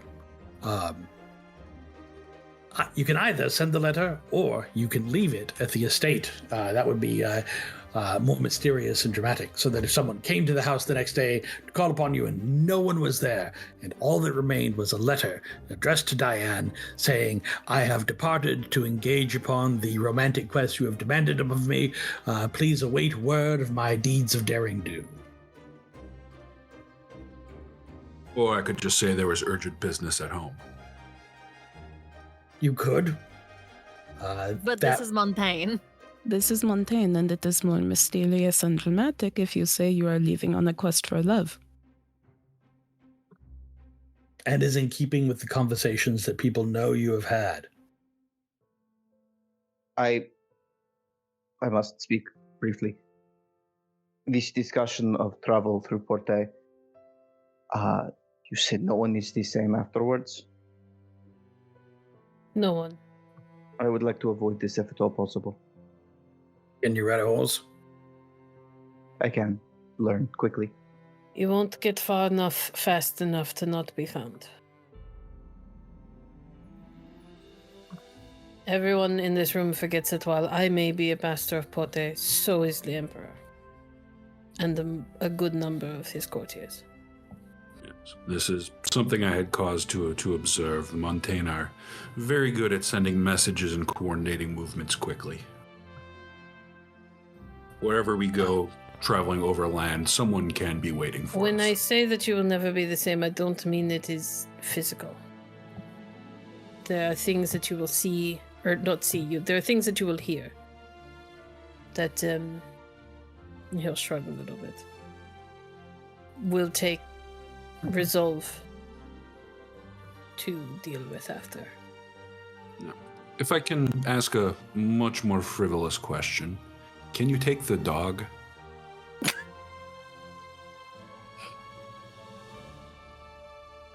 We may have Alonso grins. We'd may have have to to find a way to put it to sleep, but yes. Because Mila would be quite heartbroken if we had to leave the dog behind. Oh, Might I make a suggestion? Of course. Pack up your house soon. Today, tomorrow. Make arrangements to have your things shipped home. Make it seem as if this is normal fare. You have come here, you have met your intended, and you are making plans to go home to return to those who require you to look after them. If you treat this and you're leaving like it is normal business, it will be less suspicious when you leave. And we don't have to worry about your belongings having to be toted through Porte. Yes, the teamsters loading the wagons will be quite visible to all. And you should send as many of your household staff with them. Keep one or two behind to take care of your children and yourself. I can move the 2 girls and 2 or 3 others all at once. And it will simply look like they left a few days after your things were shipped out, which is normal. Nobody will think... Sorry. No, please finish your thought. Nobody will think to stop your things if they left days prior. And that should buy your... that should buy your servants, most of them, time to get clear of the worst of it. And if you were to send Gunther along with your children, he could very easily guide Raoul to your estate and be ready to receive your servants upon their arrival. If you want me to come back plan. for the rest of you, I won't be going with Gunther. I will get them there. I will provide them what they need to move on, and Gunther will have to lead that effort. I see. Some of my family's servants can help. Can he take whatever object you need in order to get to Herr von Graf's estate? He could. Or do you... Okay. Why would... I'm sorry, this might be a part of the plan I missed. Why would my blooded item need to go to his estate? So that we would go directly from the carriage to the von Graf estate. So that no one with any allegiance to Montaigne, who is not an immediate part of this operation, must ever attest that they saw anything untoward.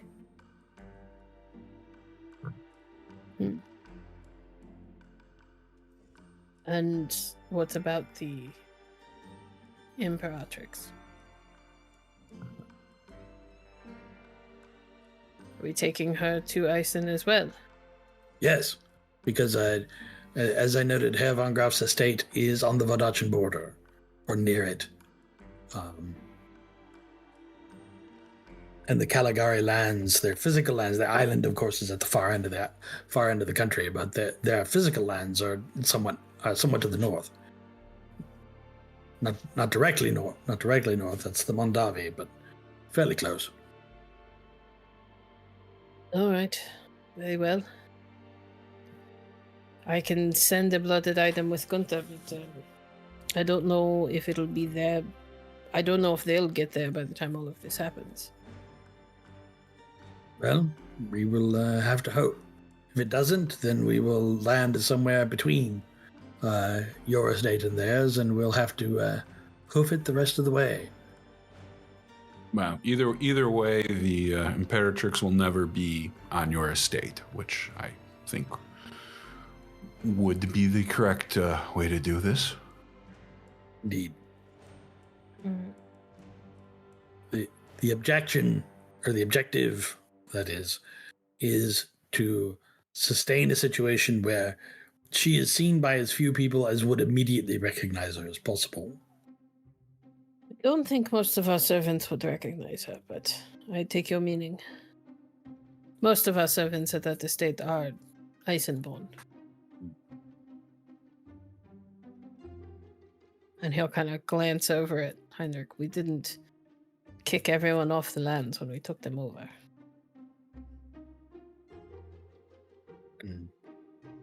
So, from there, we can make plans to go in multiple directions. I have contacts in Freiburg, but as noted, it may be safest to try and get her back to her family. But I imagine she may have some opinions on that matter as well, so we may give her a chance to weigh in before we make decisions for her. I think we should have a plan whether she wants to follow it or not. Yes. She reached out for help. She hasn't had time to make arrangements, and I can make sure that there are people who can take her the rest of the way. I can also skip the ride back to Isen if needs be. I've got other ways to get out of the country. Simply that we are putting the cart before the horse. The plan to steal the Imperatrix away in disguise, sneak to the palace, change her outfit, and then return. It will be delightful if it works out as intended. We should prepare contingencies if it does not. If she cannot leave the Emperor's side, we may have to distract him or create an incident. If we cannot get her attention, we will have to find a specific way to do that. She was attended by a dozen servants when she came to our party. What is the best way to avoid them?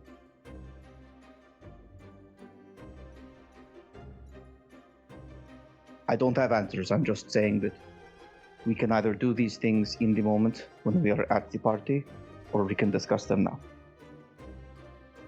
I'm more curious about what's going on with her daughter. Also that, yes. And why she was there. And why there has been no pregnancy announcement.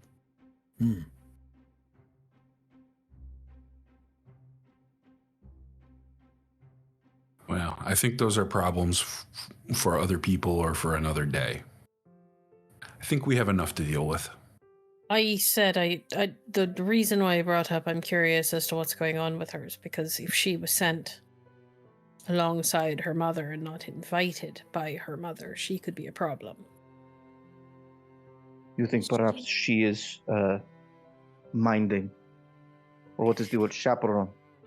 I've heard a great number of things about all of the Emperor's daughters, but that one in particular, despite being the youngest, my suspicion is she's also the most clever.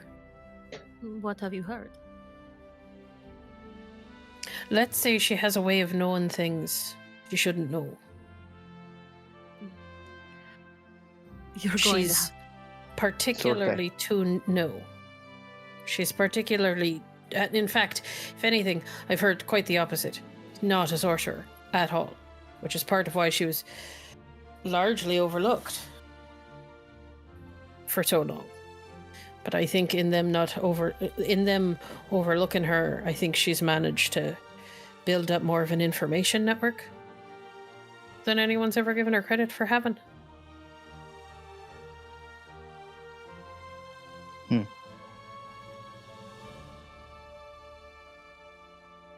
If we were to do this, then we should perhaps avoid her as best we can.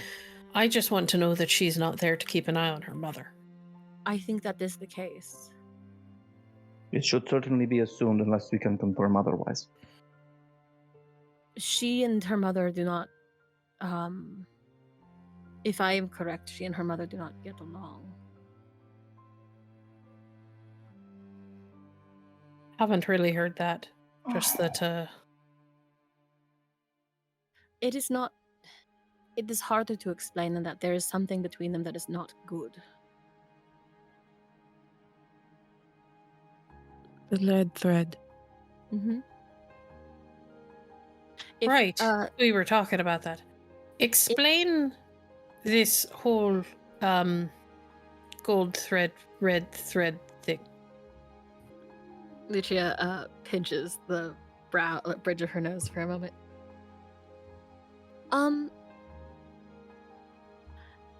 In Sorte, one of the part Just of the red part. part of what we do is see the relationships between others. We all know this. It manifests in 4 colors of thread: red, yellow, green, blue. Something new has happened, which is this gold thread. The rest of you remember this, yes? Yes. The curse. Raoul kind of looks at you like, no, but continue. I can explain it to you over more wine later. The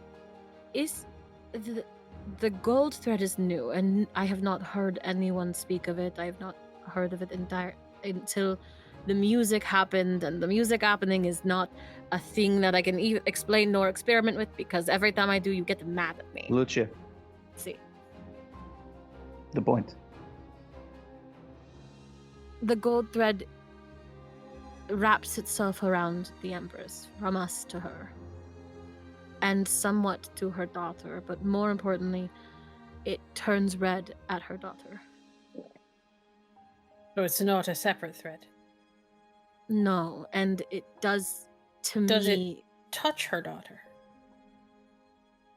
I'm trying to remember. I think where Out her. of character, no, it stopped. No, it does not. It doesn't. It just stops. That is interesting. If it stops at her and doesn't touch her, maybe it's not a relationship hint? It may be how she feels about her daughter, or If she's indeed, if the princess is resistant to whatever this is, perhaps she could be useful, but not, I think, today. There are people whom you cannot see their threads. They are blinding, but that was not the case here, although I did not get the chance to look because I was Yes, we were carrying out a very dangerous piece of see that part, yes.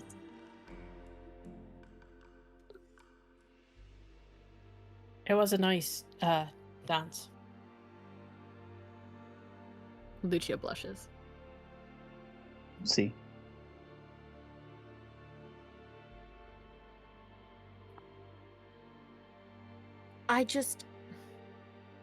If we don't know why the Imperatrice wants us to take her away, just that she wants to go, and there are plenty of reasons we can assume. Out of character, Viviana knows exactly why. I have told you why. Because she thinks she's gonna die, yeah? She thinks her knows husband's she's going to die. She knows her husband's going to kill her.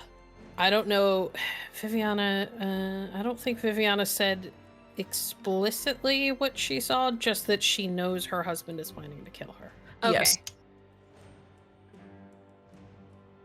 I don't know if we've got specifically that. I think it was she is in danger from him, but that she Yeah. knows he has a concrete plan has not been passed on.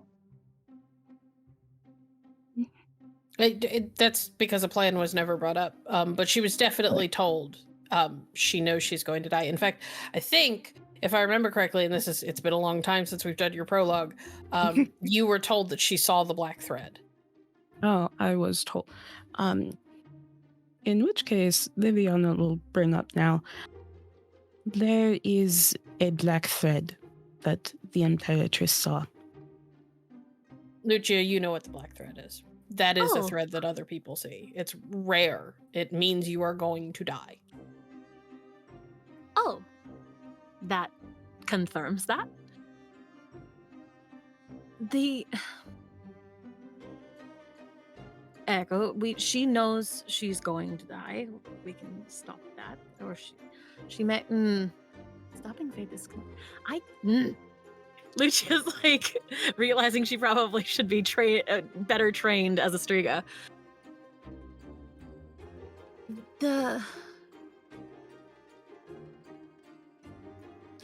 Between the gold thread becoming red and knowing that she knows that she's under threat,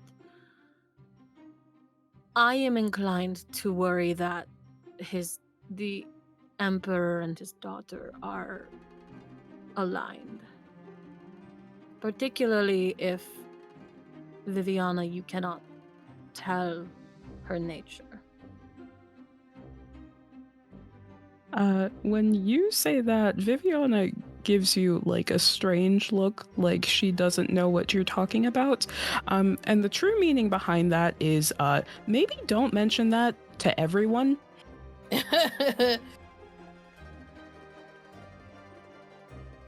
Well, it's out now. I didn't say it. I was very careful not to say like, oh yeah, you can see people magically. I'm just saying. What do you mean her nature? Viviana is a courtesan. She reads people. Insight check. Wit's cold read versus wit's sincerity. So that's a 31.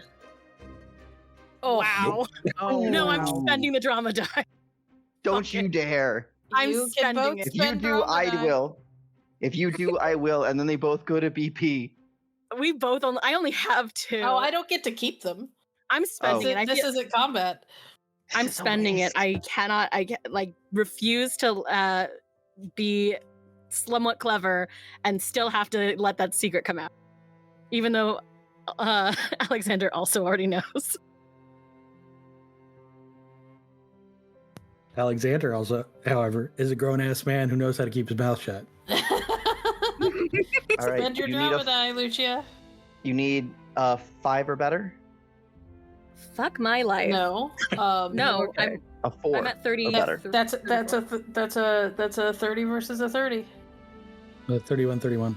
I'm at 30. Oh, Yeah, but it rolls to the nearest 5, so rounds to the nearest 5. So unless unless OT wants to spend another drama die. I'll do it. I'll waste all my drama dice. I'll just have to do something really stupid later. Because that's different from normal how. Shush. you see Alonso narrow his eyes, and he's looking at Lucia. I think he knows something's a little off there, but now is not the time to press it. You have the suspicion because you both hit 30. You have the suspicion that there's something up, but you don't know what it is, and it could just be you being paranoid. You've had a weird couple of days. Yeah, I also don't have the social capital in this group to go throwing accusations right now. That's fair. Yeah, I know. Perhaps what we might do is if Herr von Graf at this event could press upon his fiancée to introduce him to Princess Dominique, because he's looking for more women of breeding to perhaps befriend his growing daughters. That might give us an opportunity to draw her away from her mother, because at some level we're going to have to trust, even if we're able to make some sort of conversation, some communication with the Empress, she's going to have to do some of this herself. We cannot do it all. There are too many elements within this we cannot control. We can certainly try. I can certainly try.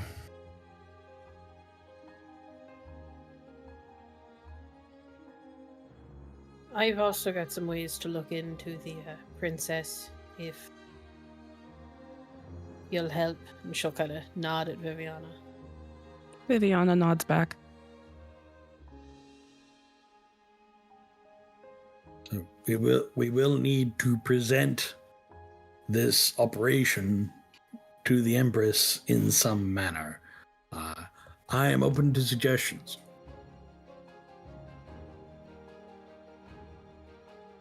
I thought Correct we were me if going I'm- to draw her aside at the party.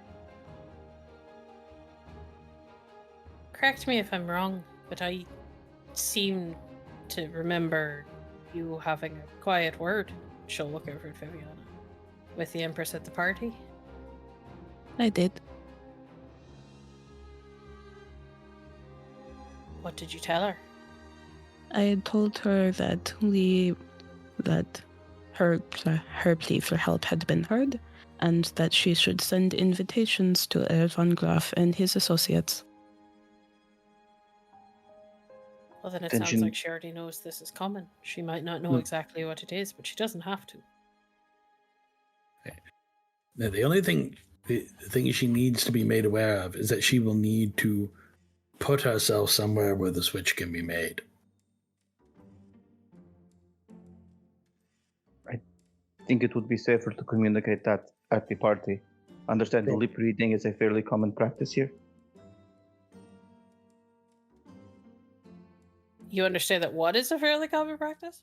The reading of lips. Ah, Well, if we need to send another message, could we reuse the spider? We could. It just takes a while. Well, we don't know how much time we have because we haven't received an invitation yet. But we should presume that this operation will need to go into effect with a minimal amount of notice, and that we should start the evacuation of Herr von Graf's goods and family soon. Raoul kind of sets his his whiskey glass down and then lifts a finger to get people's attention. I'm sorry, spider?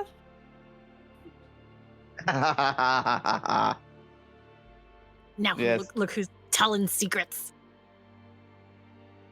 You got to see this. It is extremely interesting. I don't. There are ways of sending messages through animals.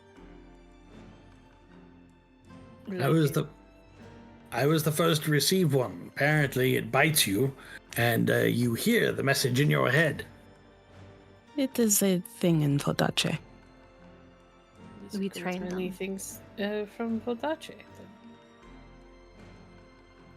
Why don't you just bring this spider to the party? This Let is it also bite her safer. there. That is doable. The spider we would have to release it away from the crowds, but otherwise, I don't Or see why release not. it in the crowd and just do it close enough to her. I would mostly be worried about it getting stepped on. This is why you do it close enough to her. If I could get close enough, yes, I could release the spider there. That is what I would do. Let us plan both spider, he gestures to Lucia, and, if necessary, side conversation as backup.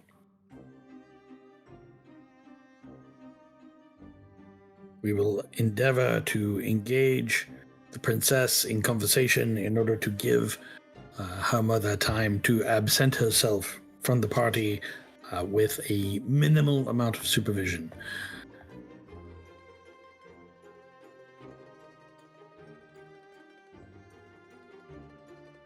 Do we want to have a contingency for a diversion? I have very little reputation, and I am Castian, so misbehavior that has me thrown from the premises would surely be to the delight of all.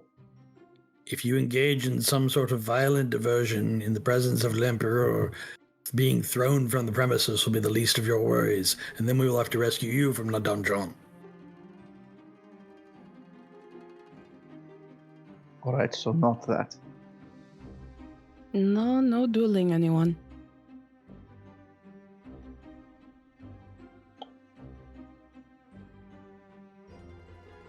Fear not, you may well be required to use your sword, because as you pass through the royal apartments with these two ladies, you may very well encounter people who cannot be left to have seen you there. Indeed. Heinrich and I discussed this somewhat. I am not averse to dispatching a musketeer or a member of the Lightning Guard. But if at all possible, no one unarmed will meet my blade. Could we not attempt more subtlety before we go to fighting in the royal apartments? We will. See, yes. We Perhaps will try. acquiring. Go on. How hard do you think it would be to acquire servants' clothing? How many changes of clothing do you think you're going to be able to make and wear? It's a big skirt. It's a big skirt. But with our all of our accents, I doubt we could pass as a mundane servant.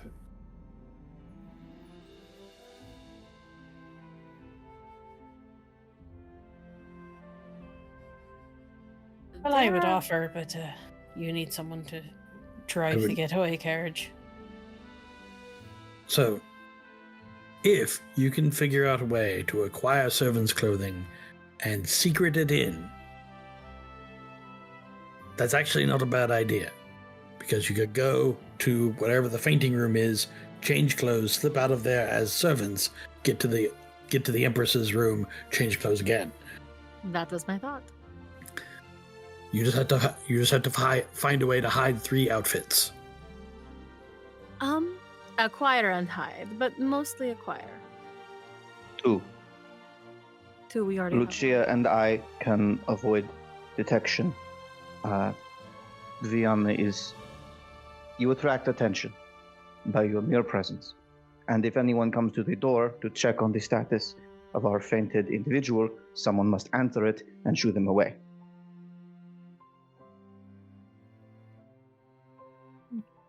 See? See? I will want you to weigh that against the possibility that one of you is going to have to talk your way past someone.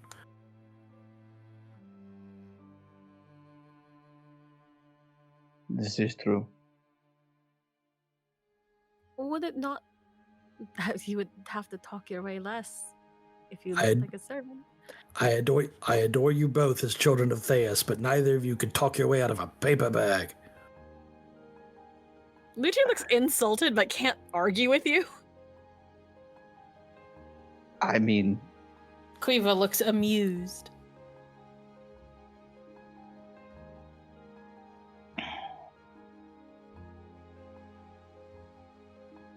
Very well, 3 then.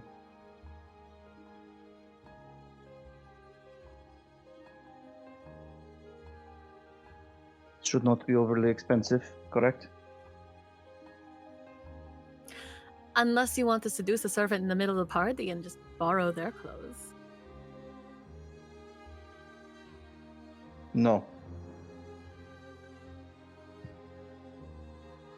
Well, at least we know there are limits. Wow. Viviana, like her lips upturned. She tries not to just outright start laughing. Both Quiva and Raul immediately take long drinks.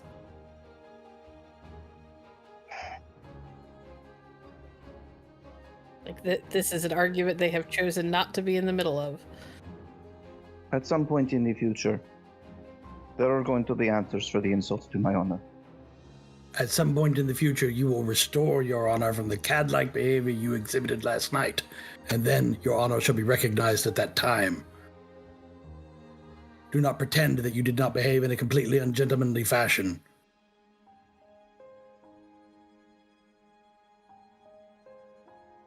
She wished to dance, so we danced. Then I spoke to the other girl. We are not Spoke. going to argue about Alonso being a cad right now. This is not the time.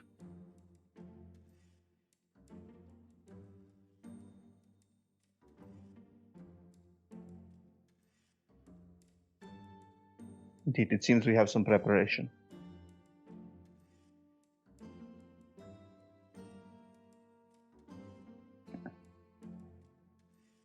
Shall we proceed? Unless there are any other suggestions or ideas, we shall.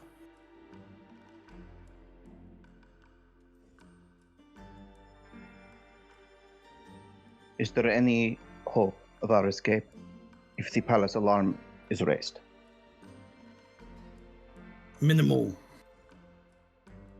If we end up having to flee for our lives, our best hope is for Quiva to bring the carriage as close as she can to the main gate and for us to run there. Because we will need to engage whoever's at the gate and open it.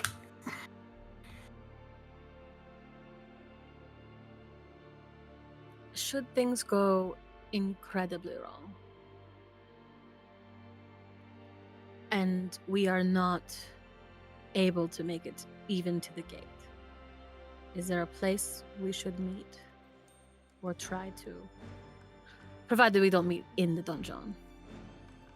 That's what I was going to say. If you are capable of escaping both the Chateau de Soleil, the city of Charus, and the Kingdom of Montaigne without being captured, one, you are clearly hiding skills that none of us have demonstrated up to now. Two, might I suggest Herr von Graf's estate? All right. And if we need to meet up somewhere in the city, I would suggest that that inn that we seem to keep returning to, the what was it called, the Suckling Pig.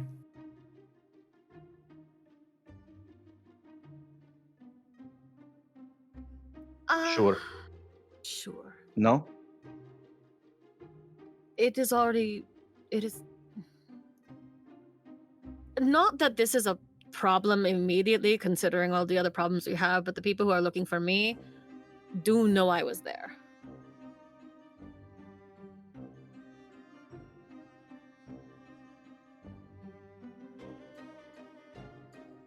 But it is as good of a place as any.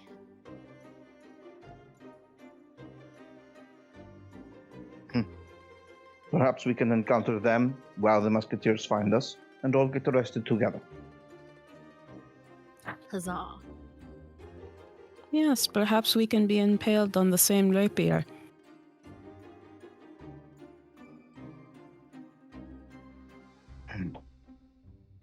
Very well. We have work to do. Let us see to it. Alonso leaves the room quickly.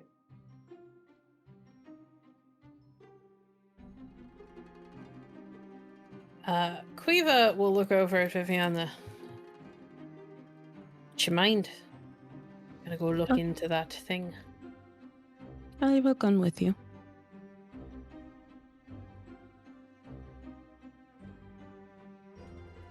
She will stand up, polish off her whiskey, and put the glass down.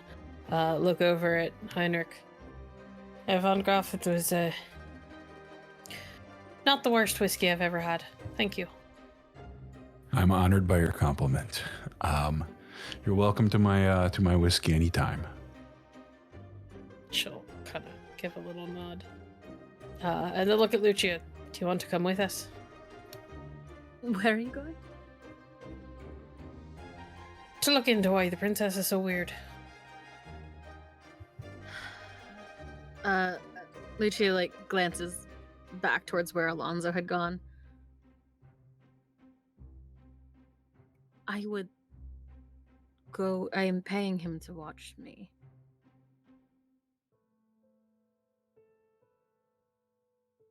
Well, he's the one who stomped off in a huff. Sounds He's like findable. He just left the room where the meeting was happening. Let me go retrieve him and we will go together. he can't come. Oh?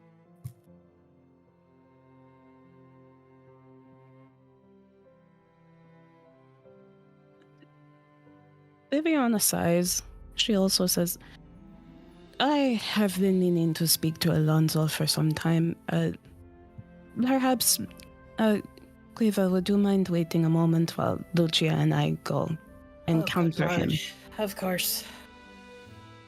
She will sit back down and pour another glass of whiskey. She takes it from Raoul's bottle because her bottle is empty and his is still got a little bit in it, and he looks vaguely offended for a moment, then shrugs. Let's go. Thank you for your patience, Cleva. We troop upstairs.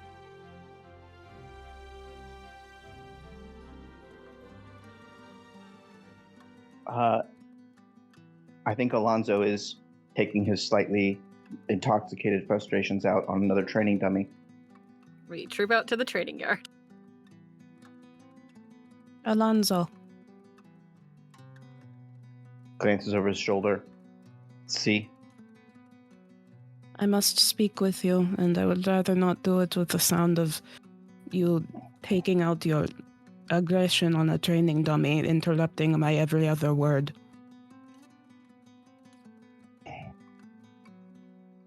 Stops, wings the sword. Say your piece.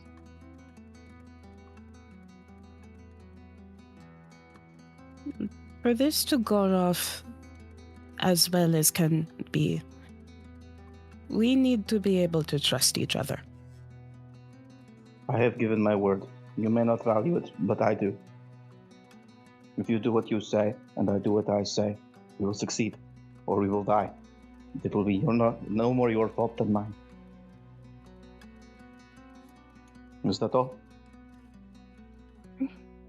Viviana does not roll her eyes, but comes closer. She stays at a respectable distance, just closer.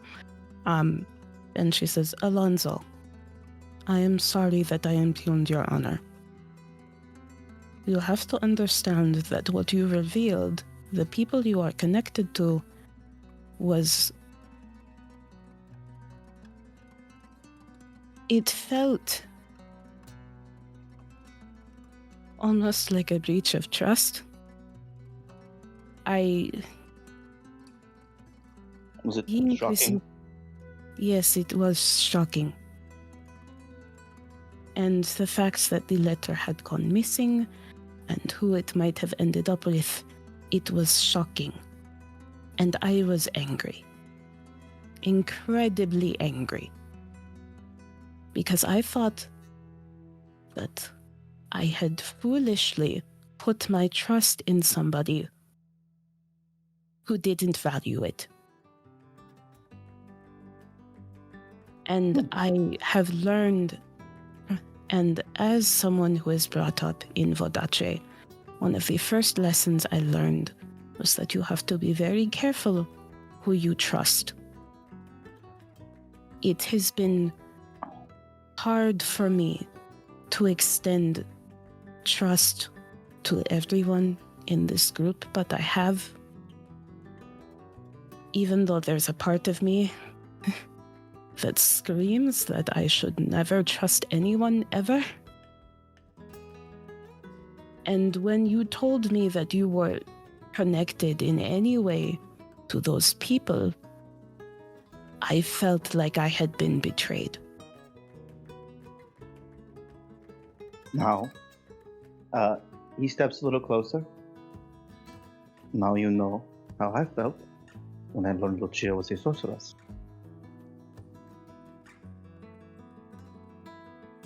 Alonso, No. It is very similar. You have described it quite well. Don't trust everyone connected to a greater power that is most certainly a threat to you. Do you trust these people? Do you want to? Do you kill them immediately? We are very much alike. We are. So, I have put aside my misgivings. On the contrary, I have sworn to protect Lucia.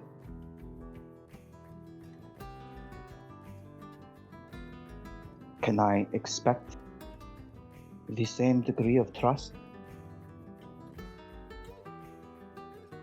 Viviana does hesitate for a moment, but then she takes a breath and says, "It is hard for me to extend trust. It is. The last time I trusted people, and I trusted people not even with my entire heart. I simply trusted that they were people who could be relied upon. My mother ended up dead. And I was a small girl when that happened, and maybe there was nothing I could have done one way or the other, but that moment changed something in me. Well, I am sorry for your loss. And when you feel that you can, No, let's continue this Alonso, conversation. Alonso, I can trust you. You didn't let me finish. As I said, it is hard, and there's parts of me that say I shouldn't, but I do trust you. I trust you with my life.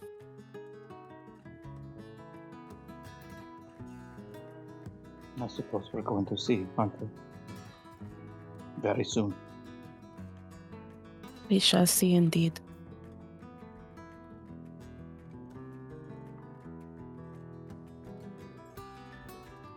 I am sorry I said your word was worthless. It is not. I think we shall see that too. If you are still upset about it, then, and you wish someone to duel, I am sure that I could convince somebody to stand in as my champion. Let's leave Heinrich and Roel out of it. But not at the moment. I'm sure there will be other opportunities. Your wit is incredibly sharp. It has to be.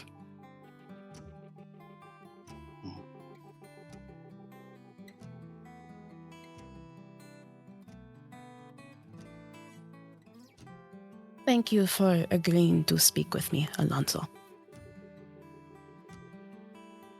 Certainly. Well, good day. Well, Lucia, we shouldn't keep Gueva waiting for much longer. Echo.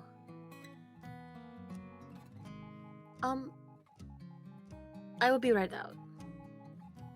Okay. Lucia will go. Viviana will go on ahead.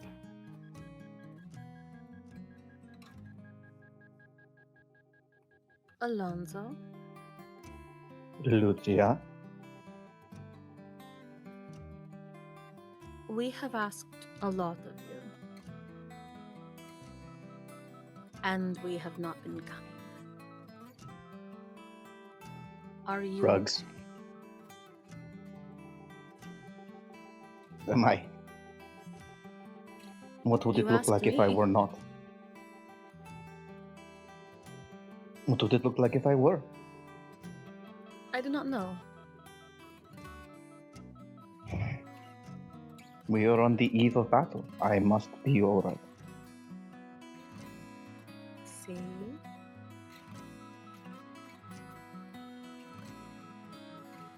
We have put a lot of trust in each other, but we do not know each other very well.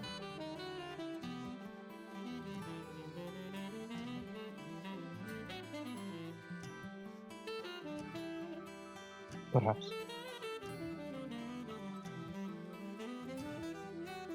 Perhaps it is for the best.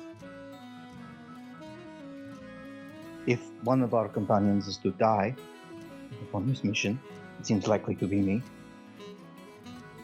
You will not be so sad if you don't know where I came from.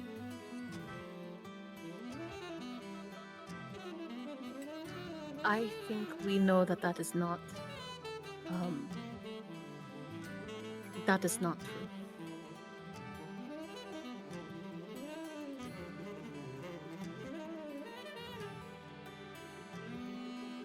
So what do you want from me here?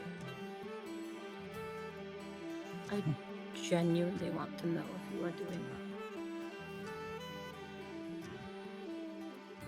And all I can tell you is that I will do what I have said. More than that, I do not have... I cannot tell you. We are on an eve of battle, yes. So it would seem. I want to be able to help you, and I want to support whatever you are doing in all of this. And You want to will help? not let me. Do you want to help me? He'll I step do. up, place his hands gently on like the outsides of her shoulders and say, when we are doing this, don't get distracted. I don't intend to, but Mm. there are other ways to help, and I want to respect I want to respect your wishes.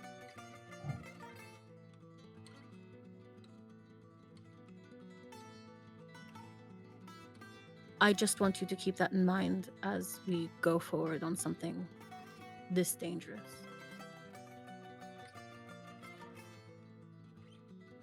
I will. Actually, you want to help me right now? Sure. Give me a couple of coins so I can leave this house and procure the outfits for our disguises. Give me something to do. Let's see. And she'll pull a couple coins out of her purse. Gracias. Or merci, as they say in this country. Prego. And she'll go. All right.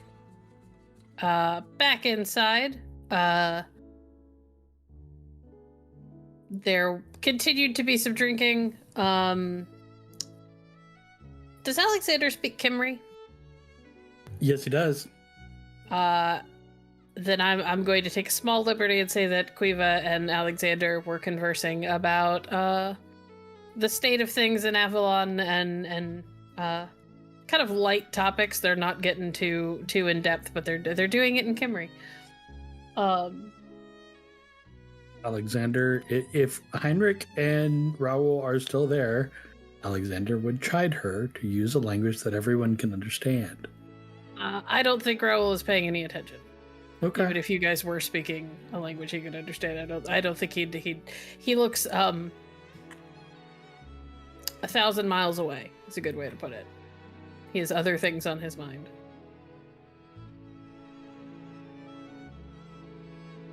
I don't know what Heinrich is doing though, so that's fair. Well, if Raoul obviously does not want to talk, Heinrich's pretty comfortable with silence, so he would sip his whiskey unless Raoul gives some indication that he is wanting to communicate.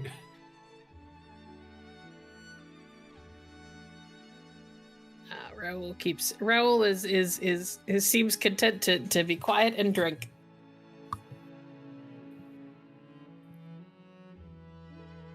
And Heinrich will do the same. All right. So Viviana will come back to Alexander and Quiva being the chatty types, but in a language that she's never heard before. That is an interesting language. Not often I get to use it, especially not so far from home. Fair. It features prominently in the book I still owe Madame Cissé de Cissé. Might want to send it with a family member of hers on his way home. Doesn't sound like we're going to have a whole lot of time for social calls. If it turns out that she will not be at whatever event we show up at, I shall leave it where it may be delivered.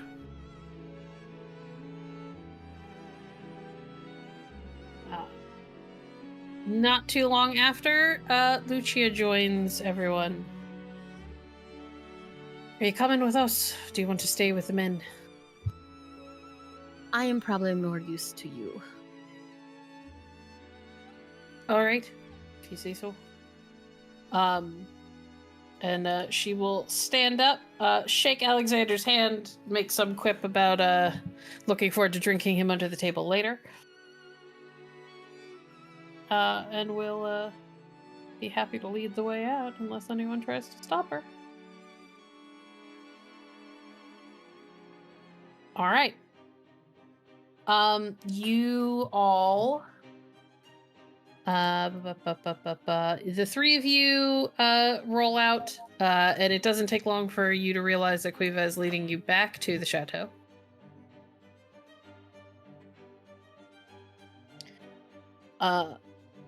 And she'll kind of look over at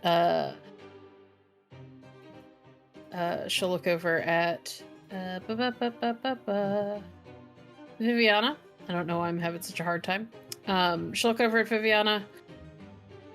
I say we scry on the princess. All right. That could certainly provide some useful information.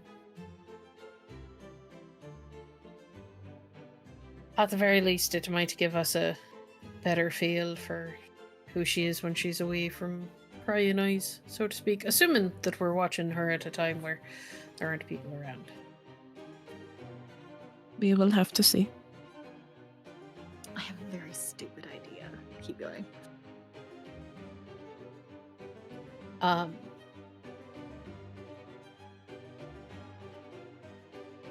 She will lead you. I'm assuming you will lead her inside. Yes. And back up to your room. She will pour the water into the bowl for you.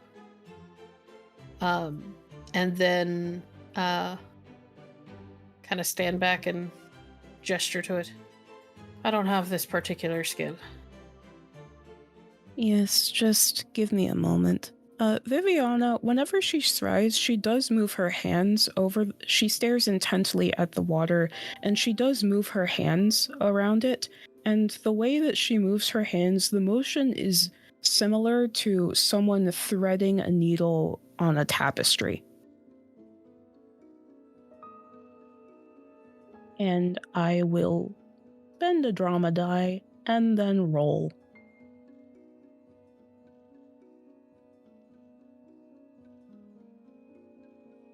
Target number?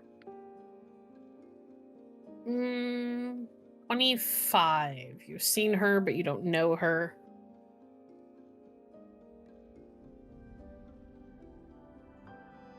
Wow. Well, I'm gonna spend some drama dice. Okay.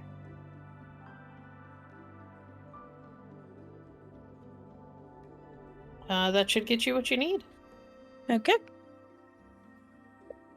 As the three of you stand around the bowl, and you use your hands in the air above it,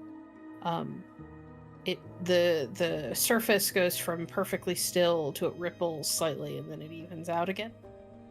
And as it evens out again, a scene comes into view. You see her, the princess, sitting in what looks like a small, honestly kind of dimly lit room that has the look of almost like a servant's quarters, but like plush for what they are. The fabric on the bed is much nicer than you would expect a servant to have. There's a rather plush carpet or rug on the floor, and a fire crackling in the nearby hearth. And you see her sitting at a small table with another woman. The woman is, it looks like she might be a couple of years older, and has dark hair and dark eyes and clearly Vodachan features. And they are bent over a book and speaking quietly back and forth in Montaigne. It's hard to get a good sense of what they are saying.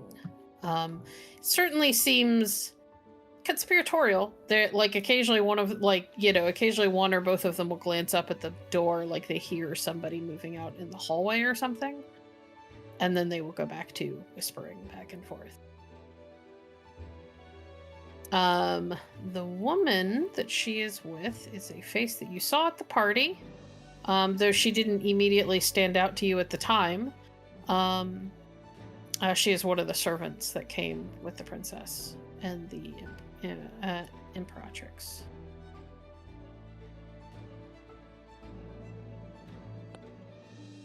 Can I see her threads?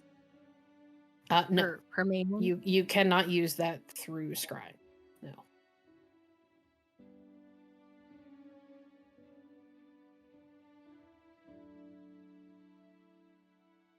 Okay. Actually, no, you know what? I will let you try. Give myself a nosebleed. There's not usually a roll for this, is it? You're usually just aware of it? Yeah. Let me look at your sheet.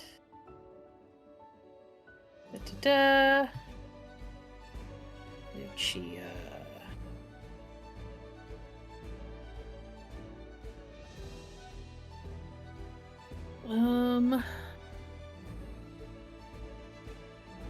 Roll me your resolve plus whatever your highest rank in one of your sorte necks is.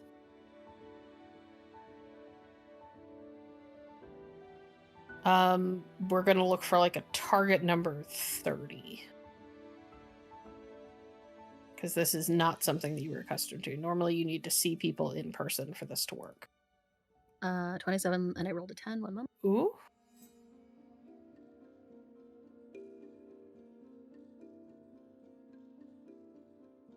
Oh, that's 29. a 29. I have one more drama die left. Oh, God. It's okay. I kind of want to do something really stupid. So later, if you'll tempt me into it. But first, let me do this. This feels important.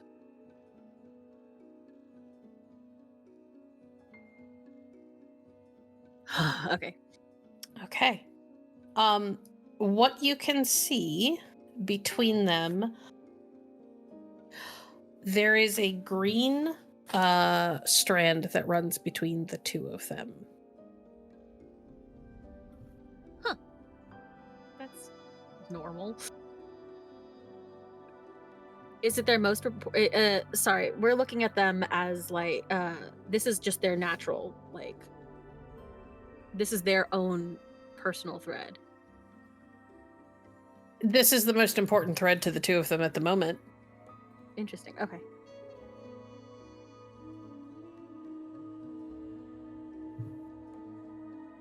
I want to do something stupid. What do you want to do? First, I will let the rest of the other two know. I can see something, but it is just, it doesn't feel like a lot. Well, what is it?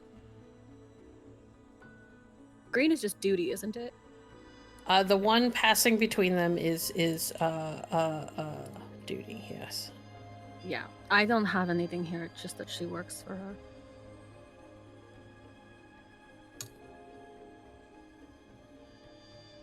I could try to look into it further, but there's something else I want to try. It just isn't the most advisable thing. You might as well tell us. I would like to see if I can see if there's a gold thread again. You want to listen for the music? I would like to play it. You want to play it? Yes. You mean the thing that made you start bleeding from the nose and then pass out and go into what we did I not didn't know was say a it was a coma? good idea. Lucia, if you were to pass out again and not wake up for several days and we got the invitation, the plan would completely fall through.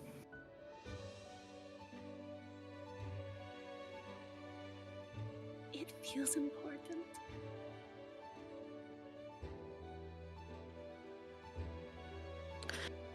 Lucia, I cannot stop you from doing things, but I would advise against this.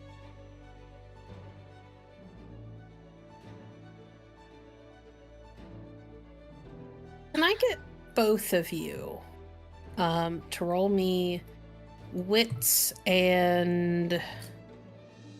Do you both have scheming? I have scheming. I would like you both to roll me wits and scheming. It's not my best stat. Not mine either. It's a target number 15, so... You Okay. might be bad with Dachshunds.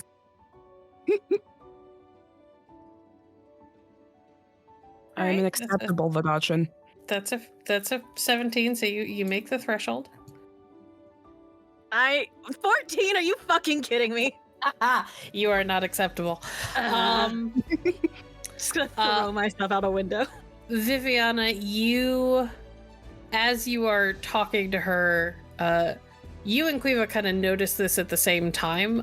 The women in the image shift slightly, where they they both kind of lean back as they are talking back and forth. And as they are talking, as that happens, you can see the book between them. And there are, first of all, it's in Vadachan, but it has annotations in other languages, most of which I don't think you read.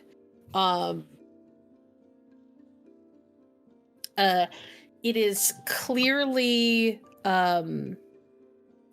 it clearly has, it is clearly, there are annotations on some sort of sorcery.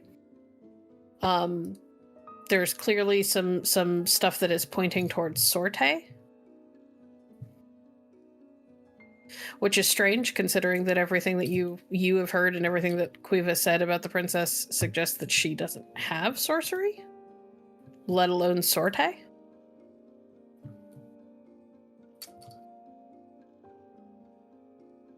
To be clear, it's primarily just talking about sorte and not about anything else. No, there's other stuff in there, but you can't read it all because it's not all in Vadachan. I see. That is strange. Why would she be reading about sorte? I don't know. Who is the other woman? Do we recognize her? She was at the party with the princess. I assume she was one of her servants?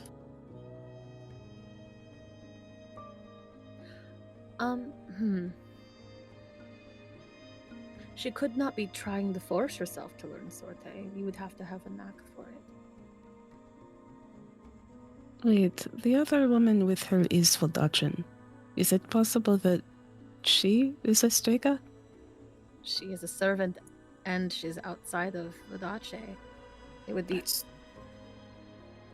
not that uncommon, really. She could be, theoretically.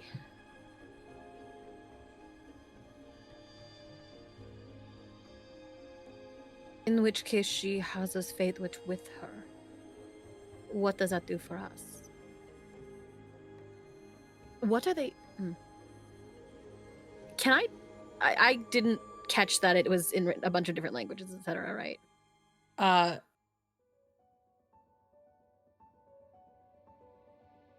mean, you can look now and you can tell that that there's Vidace and other languages.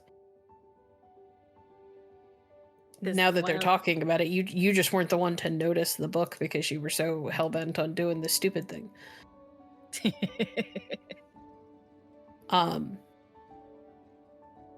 If you look, given that you have keen senses, you can tell that there are notes in Vidace, there are notes in Montaigne, and there are also notes in other languages that you have seen in some of Alexander's books, but you do not personally read. Does it remind... I am reminded somewhat of the music we found. Not the one that is dangerous, but the one that... Not Aurelia. What's my cousin's name? Adriana had. You mean your cousin who we found dead? See, that part. I am only reminded of it because that too had a similar... it was pieced together with other notes, but I do not... It would be a stretch. Can you read the book? I mean, I know you're a Strega, but have you learned how? I can read the Montaigne and the Vidacian parts. Well, what does it say? What does it say? You have keen senses, so I can tell you. Quiva does not, so Quiva can't read it all. What you can get is that it seems to be it seems to be directions on a ritual. And what you can make out of the notes that are in Montaigne that are kind of written around it seem to be the two of them like expanding on and making notes about the ritual and potentially plans. A ritual? Ritual. Is this anything that I would recognize from the Dilettante? No. Or just knowing about being a Strega? You don't have a cult, do you? Why would I have a cult? Okay. This is not something that you have ever heard of. What you can pick up from the ritual is that it seems to have something to do with transferring sorceress power from one person to another. Huh.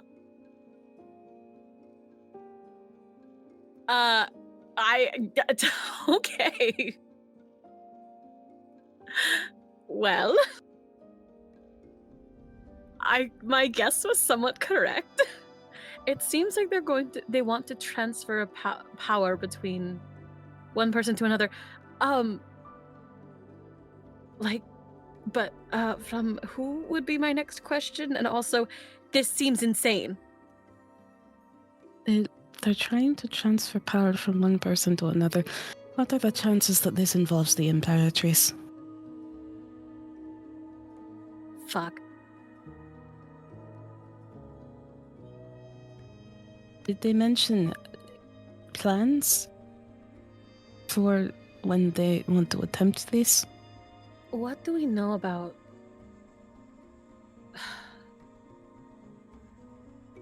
Why would she... I'm trying to understand why she would want... As you two are talking, and almost as if they heard the question that Viviana posed,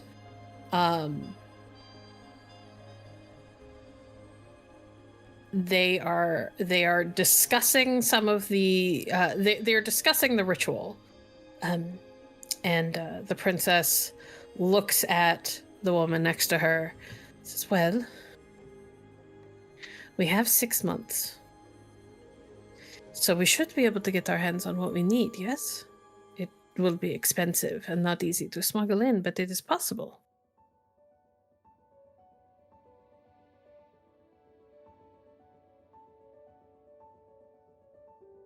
Well, there you go. They're going to steal the magic from the baby. How can you prove that the child is going to be a sorcerer? I mean, statistically, yes, but she is not.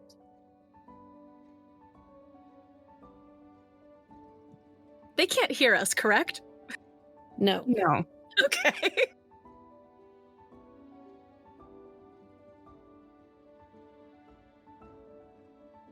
Is that why there is no pregnancy announcement?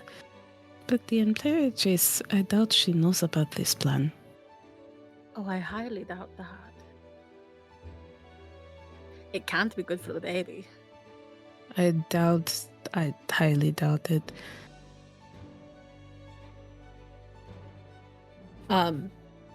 As the two of you are going back and forth, the two women continue to talk a little bit, and then the princess kind of looks up and glances over at what you assume is a window based on where the light is, where the light in the room is coming from. I have to go get ready. There's another party tonight. I have to be ready. I have to go to. You will clean this up, and the woman kind of gives a slow nod. And you watch as the princess leaves, and your sight follows her because she's the one you're scrying on. And as she passes out of the room, I would like Lucia to make me another resolve plus your highest sorcery neck, please.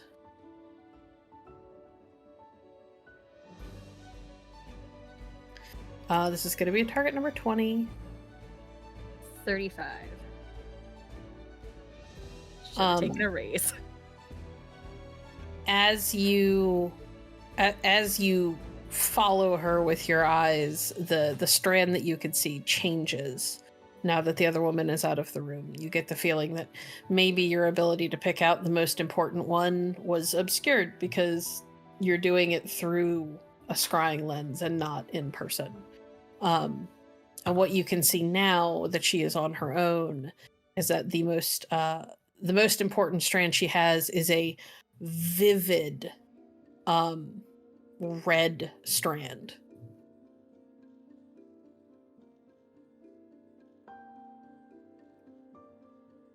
Echo. Well, things have changed. I realized you cannot see this as well. She's deeply devoted to whatever this is. The red strands are Sadness. conflict. Yeah. No, she is devoted to doing something terrible. I just don't know what. Well, I have a guess. It leads away from her, though, correct? Kinda. Is it going straight to the baby? It's kind of wrapped around her. It does extend out into other things, but it is much more tied up around her than you would expect a conflict strand to be.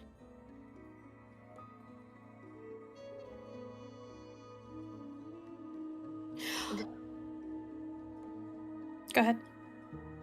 I'll just explain that to the other two. The princess seems... Her most important relationship is is a conflict one.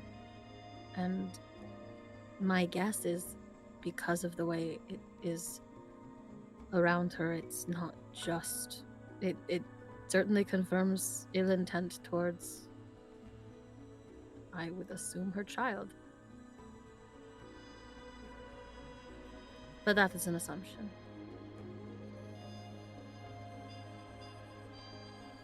They're fairs. What does this mean? That If only I had mastered the ability to gaze into the future.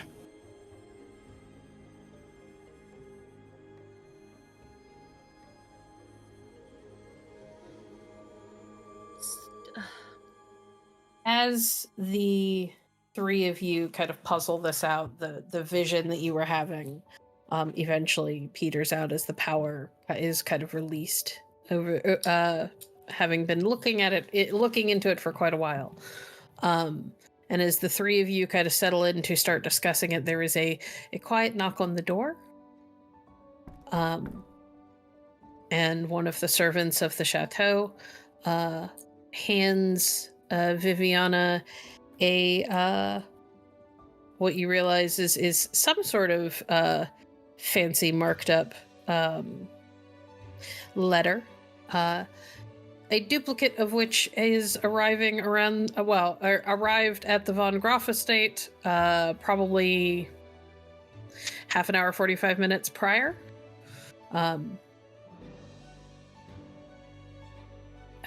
One of Herr Von Groff's servants brought this by, ma'am. Thank you. And what everybody would realize, the guys over at Heinrich's estate and the girls here at the chateau, is that this is an invitation to a ball that will be held on the final night of the celebrations for the Emperor's birthday.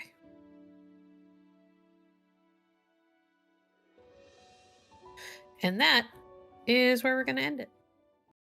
Thank you for listening to Opus de Requiem, a 7th C First Edition actual play by Hollowhaven Studios. Storytelling for this actual play is provided by Bloodied Porcelain. Alexander Hutcheson is played by Bookkeeper. Lucia De Felici is played by Clara Allison. Heinrich von Groth is played by Typhoon. Alonso Hernandez is played by Overthinker. Viviana Lucani is played by Glamour. Our intro music is by Sémø. Our art is by Daryl Arazak, who can be found at artstation.com/Daryl Arazak. Our editing is by Virons.